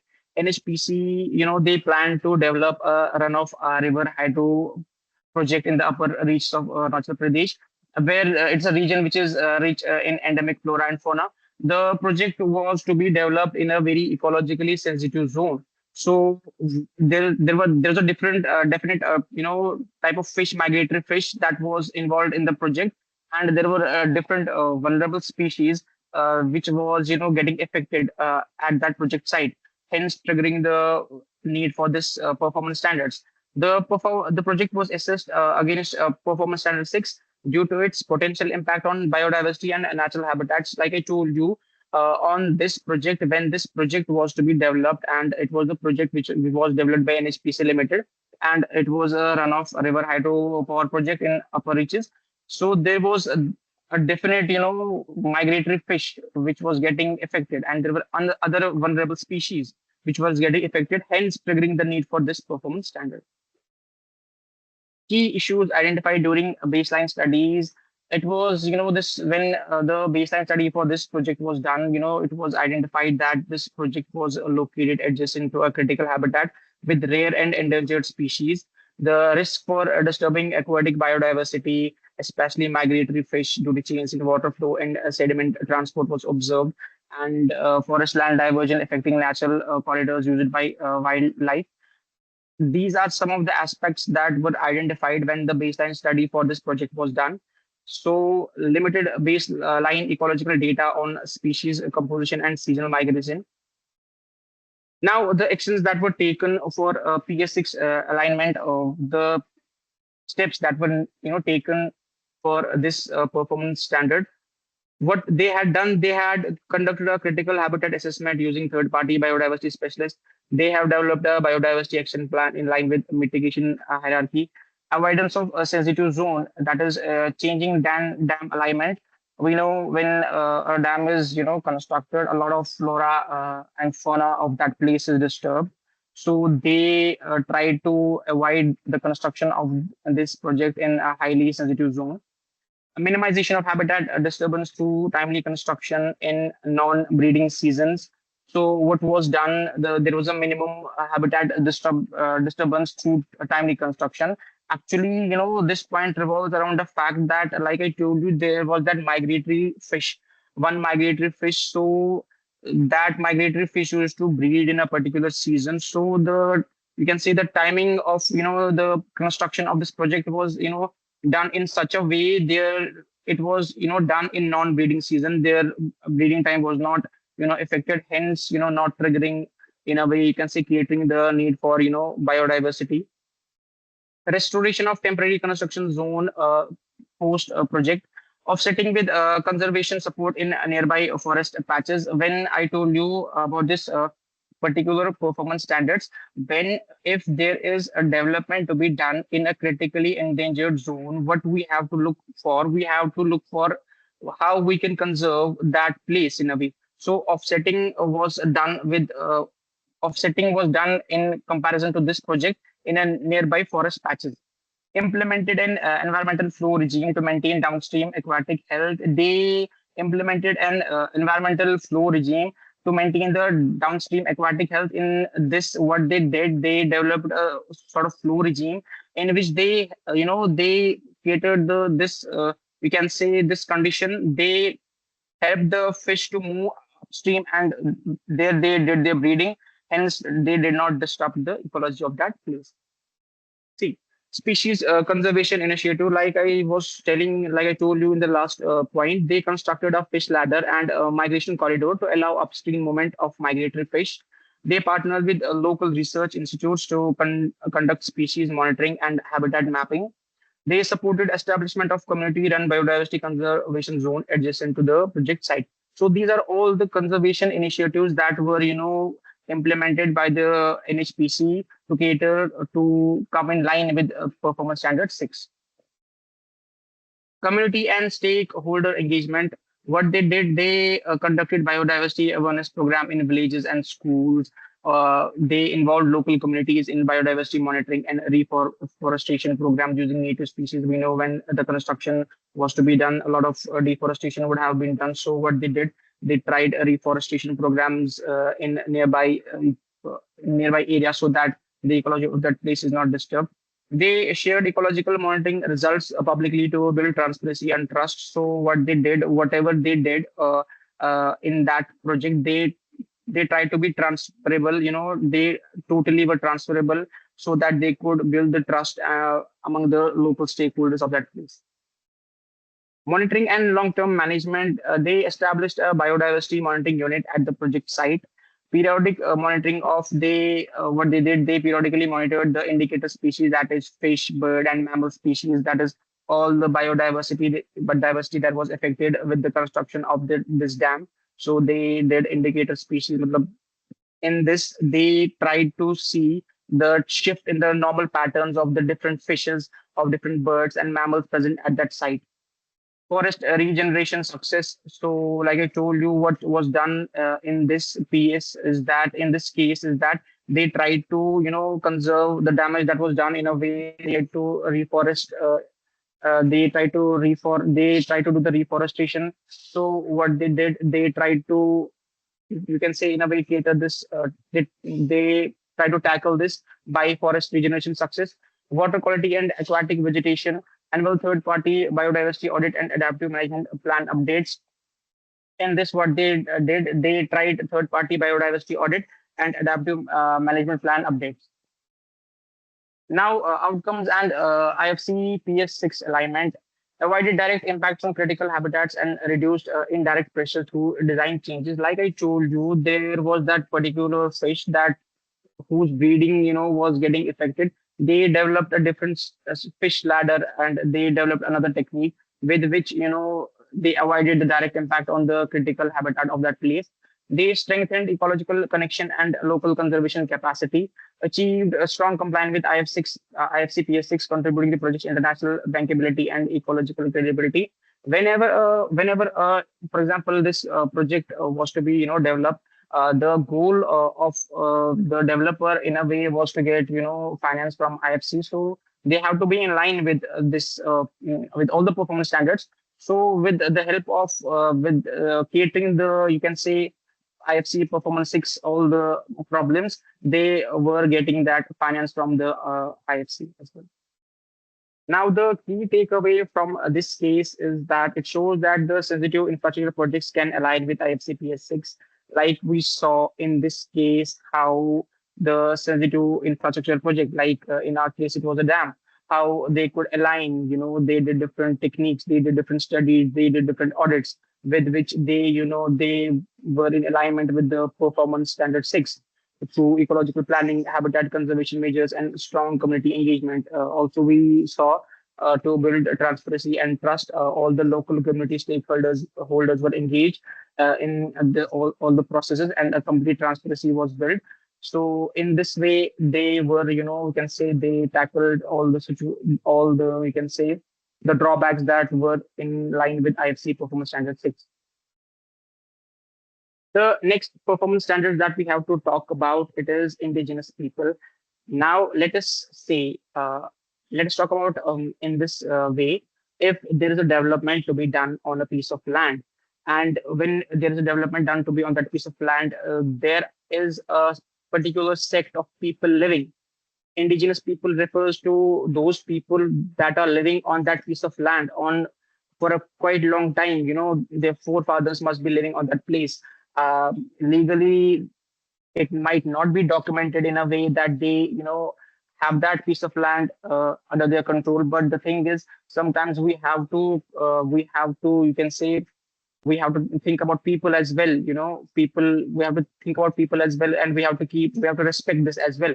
So this performance standards talks about indigenous people, their rights, and how we have to tackle this situation. If any development is to be done in a place that where indigenous people are affected, how we can tackle that situation. So the objective of this performance standards is it respects indigenous people's human rights, culture, dignity, and livelihoods. When we talk about any piece of land where development is to be done, we know if there is indigenous people involved, their livelihoods will also be, affected if that development is to be done on that place. So we have to respect their point of view, and we have to respect the culture. We have to take care of their dignity as well. When we talk about this performance standard 7, we have to avoid or minimize adverse project impacts, compensate if avoidable. If development is to be done on that place, what we have to see, we have to, if there are adverse, project impacts, but we have always tried to minimize the effects. And if development is, to be done on that place, we have to compensate in a way. If the people that are, the stakeholders that are affected by the development, we have to compensate them in a way so that their livelihood is not affected, and their, we don't have any right to take that, living space from them. So we have to compensate that in a way so all their normal working and all their livelihood is intact. We have to, the objectives of this performance standards is we have to promote culturally appropriate sustainable development benefits. We have to do we have to do all the appropriate sustainable development benefits. We have to ensure ongoing informed consultation and participation through project life cycle. We'll be discussing this in the next slides. We have to obtain prior and informed consent when required. Let us say there is development done at a site. What we have to do, first of all, we have to take the consent of all the people that are affected from that development. That consultation, should be totally transparent, and we have to inform all the stakeholders that are affected from that development. We have to preserve indigenous culture, knowledge, and practices. We know when, if there are any indigenous people that are living at a piece of land, and we just say we have to do development on that piece of land. We know a lot of practices they might be following, so we have to keep that thing in mind as well. I just want to mention one fact here, one of the due diligences that we did recently. So there was that sacred groove that was coming in the, development of the on the plotted development. So we had to keep that fact in the mind as well. It was a sacred groove, so a lot of people used to worship around that. So that is what this performance standard talks about. Applicability of this performance standard, it determines the risk, determined during risk and impact assessment managed via ESMS performance standard 1. We talked about in the performance standard 1 that when we do risk and impact assessment, so it will be, we will get an idea if this will be triggered or not. No single global term includes groups like indigenous, aboriginals, hill tribes, First Nations, etc. The key characteristics is that self-identification and external recognition, collective ties to ancestral land or resources, separate customary institutions, a distinct language or dialect. Uh, when uh, when a piece of land is under a PS7, so what are the key characteristics of that piece of land? It should be self identifiable in a way that if this piece of land is under development, so we can say it should be self identifiable in a way. It should clearly identify itself that this piece of land will, it will be a problem for the indigenous people. And when we do that, we know that ancestral land or resources are associated with that piece of land, because those people, they are living from quite a long time on that piece of land. So collective ties, we know that they hold a very emotional attachment to that piece of land, because their forefathers might be living on that. So we have to cater those problems as well. And distinct language or dialect, we know when a specific you can say when a specific set of people live on a land, they might be having their own dialect. So we have to respect that thing as well. If development is done in that, you can say indigenous people are involved, and you can say when we do development on that, and there is, you can say, when that piece of land is taken from that, so there is a distinct language or dialect concern that we need to address as well. It applies to indigenous people with collective ties to ancestral lands or habitats, including those displaced by conflicts, resettlement, disaster, or urbanization. It applies to it. Clients should engage experts to confirm indigenous status under this standard. So when this standard is to be taken into consideration, so client should, he should engage experts, uh, which will give us a clear indication that with the development of that piece of land, indigenous people and their status, it's getting affected. So external experts can also help in identifying the applicability of this performance standards as well. Now, the essential requirement for performance standard 7: avoidance of adverse impacts, identify indigenous communities affected and assess impacts on their economy, culture, and environment. When we know that when, for example, if indigenous people are affected, so what happens? Their economy, their culture, and their environment is totally disrupted. So we have to avoid all the impacts, the adverse impact that are that those indigenous people are facing. So we have to cater that problem as well. If impacts are unavoidable, we have to minimize, or we have to restore, or we have to compensate in culturally appropriate way. Like I told you, if there is that construction, for example, any piece of land that is to be done, so indigenous people are, you can say, getting affected. We have to always, firstly, our approach should be such that we should try to avoid that activity. If it's not possible, we should try to minimize. If not possible, we should try to restore, or we should try to compensate in any way possible. Involve communities in creating a time-bound plan, example, indigenous people plan or community development plan. So what we have to do, we have to involve all the communities that are associated with that piece of land, and we have to create a time-bound plan for all those affected people in a way so that their life does not get affected. Participation and consent. We have to engage indigenous communities per PS1 with culturally appropriate disclosures, consultation, and participation. We have to, what we have to do, we have to do free, prior, and informed consent through good faith negotiations when required.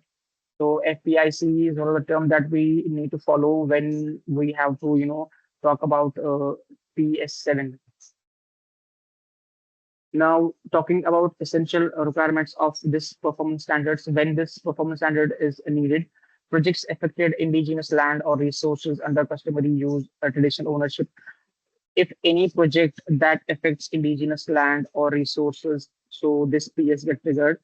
Minimize land resources impacts wherever possible. So our approach should be such: we have to minimize the land or resource impact wherever possible.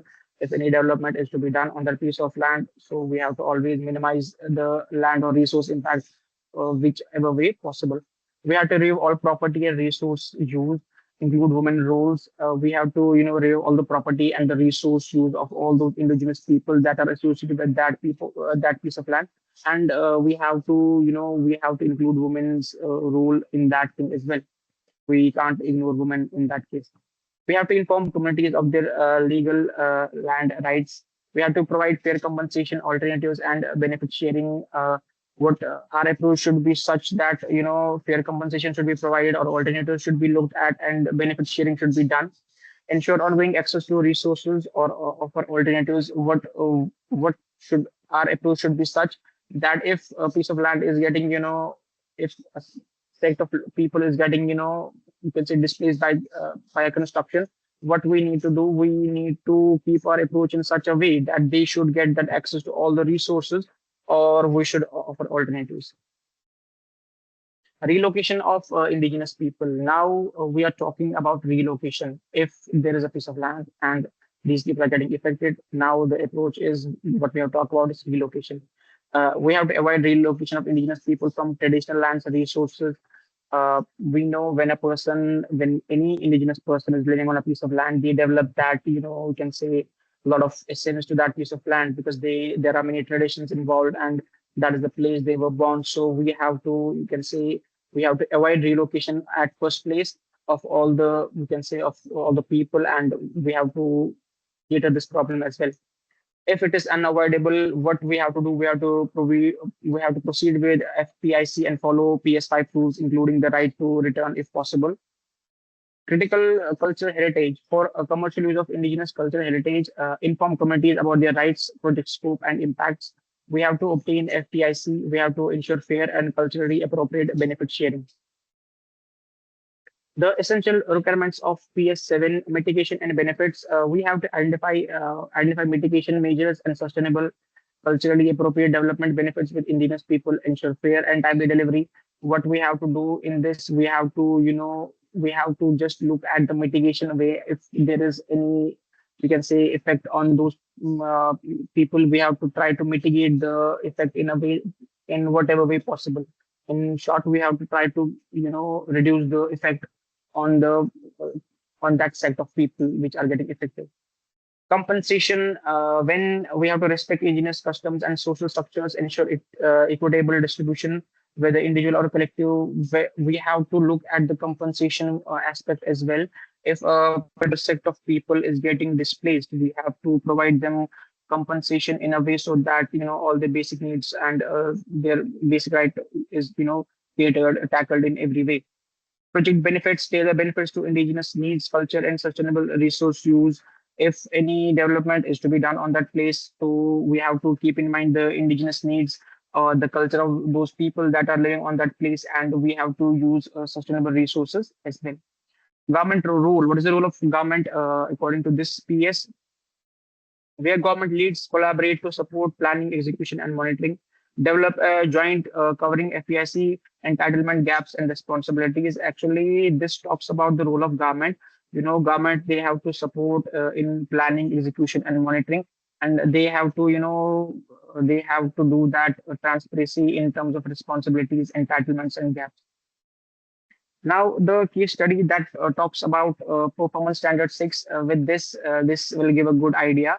It talks about Tata Steel. It is iron ore mining project. Its engagement with indigenous communities in Odisha. To give you a background of this project, Tata Steel planned expansion of its iron ore mining operations in Odisha. It's one of the districts and area home to several scheduled tribes, including Juang and Munda communities. So, a particular sect of communities was getting, we can say, displaced, or it was getting triggered. So hence, the need of this performance standards come into place. The project area included ancestors, land, community, forest, and cultural significant sites. Due to direct interaction with indigenous territories and livelihoods, the project was evaluated for alignment with IFC Performance Standard 6. So basically, the background of this project was that Tata Steel tried to, they planned their expansion of iron ore mining operations in Odisha. So it was a home to a particular sect of people. It was a home to scheduled tribes, like the type of people that were getting affected were Juang and Munda communities. So the people that were living on that place, it was their ancestral land, and the community forest was also getting, triggered, and the culturally significant sites was also getting triggered. So this is why this PS comes into place. Key issues identified during impact assessment: indigenous communities depend on forest produce, agriculture, and livestock grazing in proposed project area. The people that were living in this piece of land, their livelihood was dependent on this place, so it was getting affected. Limited access to formal land titles despite long-standing occupancy, high cultural and spiritual value attached to specific sacred groves and hills near mining lease boundary. So there was that sacred grove and hill, which was also getting triggered in a way. So the, you can say, religious sentiments were also getting hurt in a way. Initial consultation had not been culturally appropriate or inclusive of women and elders. When the initial consultation was done for this project, so what was the, the in what way this was tackled? Women and elders were not taken into the consideration for this aspect as well. Actions taken for a PS7 alignment, they carried out a free, prior, and informed consent process respecting traditional governance structures and language preferences. What they did, they carried out free and prior and informed consent process in which all the stakeholders were getting their say in this problem as well. They were respecting the traditional governance structures and language preferences. Mapped customary use areas and cultural heritage sites, including them from development zones. So whatever the cultural heritage sites were significant to those sets of people, you can say a buffer zone was created around that, and they were not disturbed in a way. Developed and indigenous plan, people's development plan, including health and education programs tailored to tribal needs, forest-based livelihood enhancement initiatives, skill training and job placement for tribal youth, committed to no relocation unless absolutely necessary, with full compensation and voluntary agreement in such cases. We can say what was how they tackled this situation is that they developed an indigenous people's development plan. In this plan, what they did, they tried to they tried to how they try to help those people, their healthcare, their education system of the tribal people. They try to set up that thing, the forest-based livelihood enhancements initiatives. Whatever people that were directly dependent on the piece of land for their living, so they were provided a sort of different alternative in a way for their earning. Skill training and job placements for tribal youth, or the tribal youth that were associated with that piece of land. They were provide skill and they were provide different jobs. Committed to no relocation unless absolute necessary. When the relocation was to be done, what they did, they tried. First of all, they tried to be no relocation if it was not absolutely necessary. If that some people were getting relocated, they tried to compensate that thing in a very good way. Engagement and participation, they formed a tribal advisory council with representatives from all affected villages, including women and youth. They conducted participatory planning sessions to design community benefit sharing model. All communication, grievance redress, and disclosure carried out in local tribal language with audio-visual aids. Cultural heritage protection, they established buffer zones around sacred groves and ancestral burial grounds, uh, funded the documentation and preservation of tribal oral histories, music, and rituals through NGOs. Communities' access to spiritual sites was guaranteed even during a project operation. When the project was in operation, the community access to spiritual sites, it was totally transparent in a way. They were allowed to do whatever was feasible to them, in terms of their spiritual sense.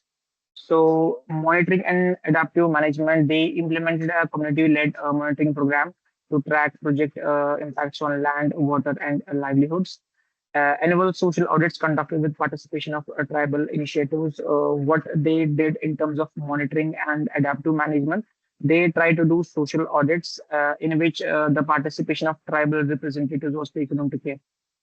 Adaptive changes made based on feedback from committee meetings and grievance mechanisms. They they tried adaptive changes based on the feedback that was, received from the people during from different community meetings and grievance mechanisms. Now, the outcome of this performance standards and how it aligns with PS7. Indigenous communities became active participants in the planning and benefit sharing process. All the people that were getting affected from that development, they became active participants in planning and benefit sharing process. FPIC process led to legitimacy and social license to operate for the project. Enhanced community trust and long-term partnership, setting a model for tribal inclusion and respect for identity. The key takeaways that could be taken from this example, from this case study, is that this case study highlights, how infrastructure and extractive projects can align with PS7 by securing free, prior, and informed consent, safeguarding cultural integrity, and building inclusive development models that respect indigenous rights and livelihoods. Basically, in this example, what was done, the development was to be done, but their cultural identity, their rights, and their livelihood, it was taken care. And this way, they tackled this all the you can say all the things that was affected them. They tackled this way. Now, the last performance standard that we have to talk about is a cultural heritage. In this performance standard, it's very basic. If there is any development done in a vicinity of a cultural heritage, it can be any monument, it can be any religious place. So how to tackle that? We will, discuss that in this performance standard. Firstly, what we need to do, we need to protect culture heritage. That is the basic idea. That is the basic objective of this performance standard. No matter whether it is a tangible or intangible cultural heritage, we have to, we our, our aim should be such that we have to safeguard that, cultural heritage, be it tangible or intangible. Whether that cultural heritage is, you can feel it, like there is any monument or it is any intangible cultural heritage that we cannot feel, be it any, you can say, any song from their past that has a very cultural significance. So these things need to be taken care of. We have to support preservation, contribute to the ongoing preservation of cultural heritage. We know all the cultural heritage, all the, let us take an example in this way. If development is to be done on a piece of land and there is in the vicinity, there is any, you can say, cultural heritage. Let us take, there is a, case study of DMRC, and what they try to do, they try to tackle all the, challenge that they were facing in a way no damage was done to those heritages. And if any damage, it should be mitigated. It should be very, in a very minute quantity. So that was done.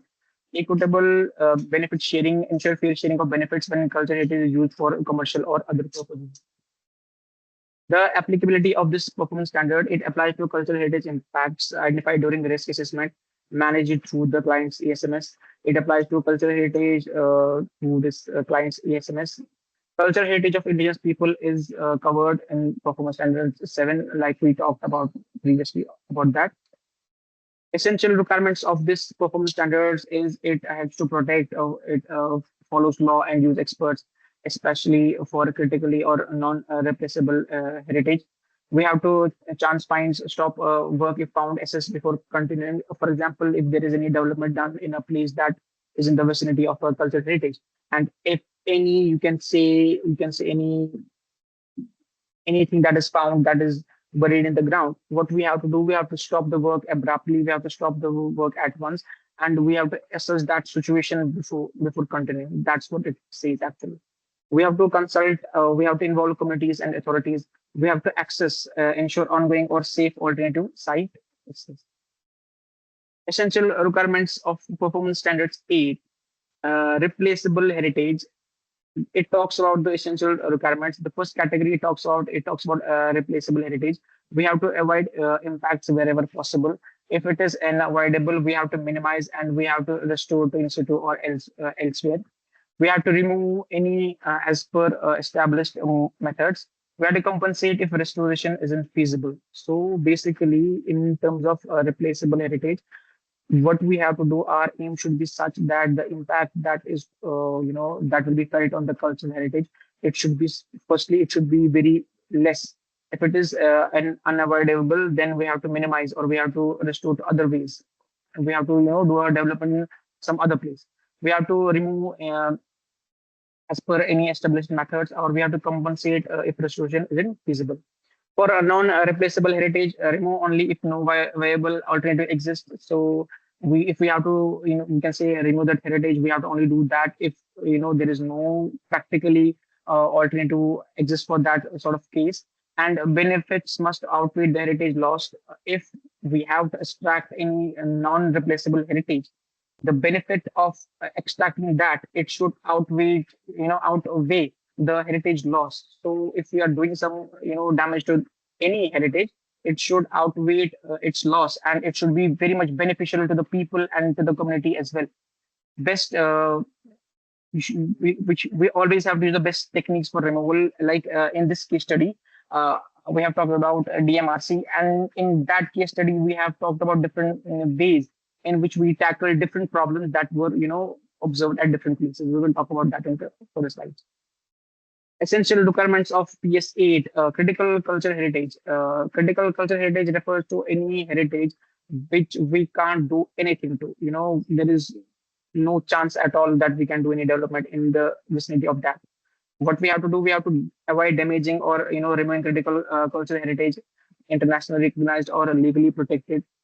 If unavoidable, we have to engage affected communities through informed consultation and participation. We have to comply with national laws and support conservation in protected areas. Use of cultural heritage. We have to inform communities about commercial use of their heritage. We have to ensure ICP and fair culturally appropriate benefit sharing. Now, this is the last case study that we're talking about. I'm sorry if this session is getting a bit extended, but this is the last case study. In this case study, we have to talk about cultural heritage. It comes in the IFC PS8, and it is our very own DMRC, Delhi Metro Rail Corporation. We will talk about the phase three expansion, how we preserved urban cultural heritage. During the phase three expansion, near Old Delhi, some of the protected zones like Jama Masjid and Red Fort, they were getting, you can say, in a way, triggered. So project was evaluated under IFC due to its potential impact on historical and religious structure. A key challenge that was faced is that risk of structural damage from tunneling near fragile heritage building. We know a lot of tunneling had to be done, so mining had to be done. So there were many, like I told you, there were two zones, like there were two structures, Jam Masjid and Red Fort, that was getting affected. So we have to we have to do our planning in such a way that the risk of structural damage was less. Potential discovery of archaeological remains during excavation, and community concerns over access to religious and cultural sites. These are the key challenges that were faced during the construction of the phase three of DMRC. Actions for PS8 compliance conducted cultural heritage impact assessment with ASI and uh, heritage experts. Changed tunnel alignment and depth to avoid sensitive areas. Used low vibration tunneling techniques with real-time monitoring. So they developed and implement a chance find procedure. All these techniques, all these actions were taken into consideration when the construction of phase three was taken into place. Stakeholder engagement consulted different religious boards, historians, and local traders. Like I told you, one of the religious places was also coming in the vicinity of this project. Shared protection plans through public bulletins and committee meetings. The protection plans of all the findings that was done on this project, it was shared through public bulletins and committee meetings. It involved local students in heritage awareness drive. The heritage awareness drive was performed, and all the local students were involved in that as well. The outcomes of this, you can say, project was that no damage was done to protected sites. Artifacts found during excavation were preserved and displayed. Full compliance with IFC PS8, balancing development and heritage protection. The key takeaway that we can take from this project is that the by doing careful planning and respectful engagement, the project preserved Delhi's cultural identity while delivering a modest transit. We know, so in this way, this all the challenges were tackled, and in this way, these are takeaways from this project as well. Now, I'm really sorry this session extended a bit. So over to you, Aishwarya.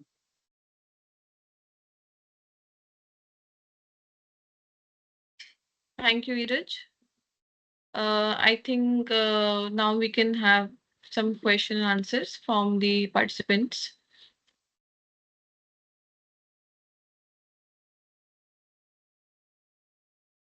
So there's some questions in the chat box asked by Ashish. What measures are being considered to ensure the project does not intersect with known GIB movement corridors or breeding habitats? Okay, so let me answer this question. I guess this Great Indian Bustard specific question is on the case study, which was related to PS6 given by Eraj. Since we were talking about the NHPC Limited project in Arunachal Pradesh, so as per my understanding, GIB movement will not affect the specific development of hydropower project in Arunachal Pradesh. But still, if transmission lines are coming in the corridor of Great Indian Bustard, and there are specific regulations given by Supreme Court as well as Ministry of Environment, Forest and Climate Change. So installation of transmission line in any area where the potential of Great Indian Bustard movement is there. Especially there are few states, Rajasthan, Gujarat, Maharashtra, and one or two more states which can have the possibility of this bird. So either the lines has to be undergrounded in that area. If the undergrounding of line is not possible, there has to be some specific measures which needs to be considered, which obviously the project which has these transmission, these movements or corridors, they will have to consider at the time of project planning. So that is the answer to the question. Obviously, if any project development happens, so all such risks are identified at the planning stage itself, and the businesses or organization needs to consider such risk, which is a good example of biodiversity management during the project development stage.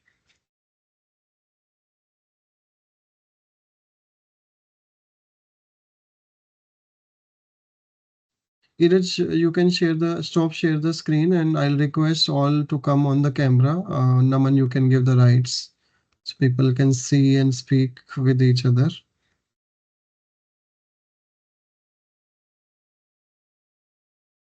So let's wind up in next 2-3 minutes, or if there are questions, we can attend those questions.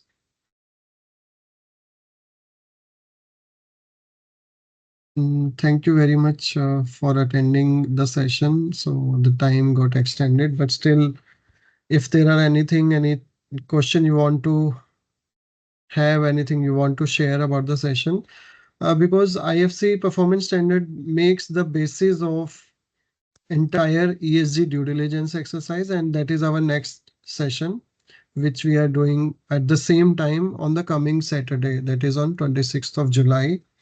There will be a detailed session of how to do ESG due diligence. What are the principles which we need to consider when we are performing any due diligence exercise? So this is also important session, and why it is important to understand IFC Performance Standard, because that becomes the basis of entire understanding of conducting ESG due diligence, which is being followed across the countries.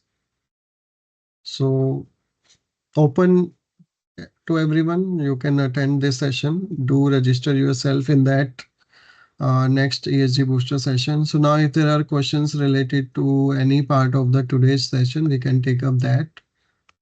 Or we can also keep some time in the next session to start with the question answer first and then start the next part of ESG due diligence. Manish sir, please share your PPTs here because the session is so long. Remember, everything is not. Yes, we understand that. We will share the PPT, and in fact, the session is also recorded. We will upload this session also. Okay, sir. Yes. Okay. Thank you. Anything you want to share about the session? Munish ji, ये जो session Yes. है, this session is quite good. Means knowledgeable also. Your all the speakers, including you, Madam and Ali also, they have given the good highlights about the IFC PS codes. Good for us, but actually the core duration of the means total duration of the session is too lengthy. Maybe you can make it in 2 parts. And maybe you can, in future, you can connect with the help of YouTube, Facebook also live, so that you will get more, audience also for attending it. Sure. Thank you for your suggestions and feedback. We will take note of these things. Thank you so much. नहीं session अच्छा था sir, पर ये था ना कि evening time था, तो इवनिंग टाइम में सभी लोग थोड़ा बिजी रहते हैं, मार्केट जाना होता है, बहुत सारी चीजें हैं, तो मे भी ये सेशन डे में भी हो सकता था पॉसिबल। नो इश्यू, पर सेशन बड़ा था क्योंकि ये सेशन इतना बड़ा ESG का पार्ट है, तो लाइव होना ही बड़ा था, तो कोई दिक्कत नहीं है, पर ये सेशन थोड़ा सा इवनिंग को इतना लंबा ना खींचना, थोड़ा सा वो लगा। Right, sure. Yes sir. Evening में सेशन रखने का एक रीजन है, because our ESG compliance lead program will also happen at the same time, and we have considered the time of working professionals, so that if Saturday is working for somebody, they can also join that particular course, which we are starting from 2nd of August. So the formal curriculum of ESG compliance lead will start from 2nd of August. Yes. So these ESG booster sessions are open for everyone. But ESG compliance lead session will be available for the course participants. which is a certification course from the Guru Gobind Singh University. So there are few participants in this session also who are from the course. Yes. What is the fees of the course, Muniji? The course fees is 31,500 and the course duration is 3.5 months. 31,500 plus GST. GST and 3.5 months. So how many sessions will be there total? There will be 18 sessions, including some of the ESG booster sessions. Yes. So there will be recorded session will be available, or we have to attend physical? So that will be through LMS, not through Microsoft Teams. So we have a LMS portal where the recording of sessions will also be available throughout the course duration. If we are not able to attend the live session, there is an option to attend the recorded of session, and that is also supported by a lot of activity sheets, reading material, and further resources for enhancing our understanding on different subjects. So share all those things on CLI RLI group, Munichi. Yeah? Yes, yeah, I will share that. Well done. Good, excellent. Sure. Thank you so much.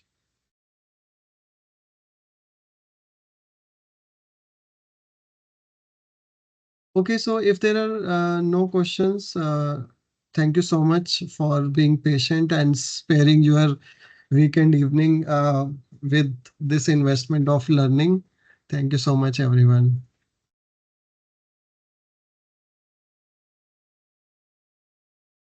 Thank you so much, everyone, for joining. Thank you so much. And there is a feedback link also. You Yes. can share it again. Please share the feedback of the session. Yes, absolutely.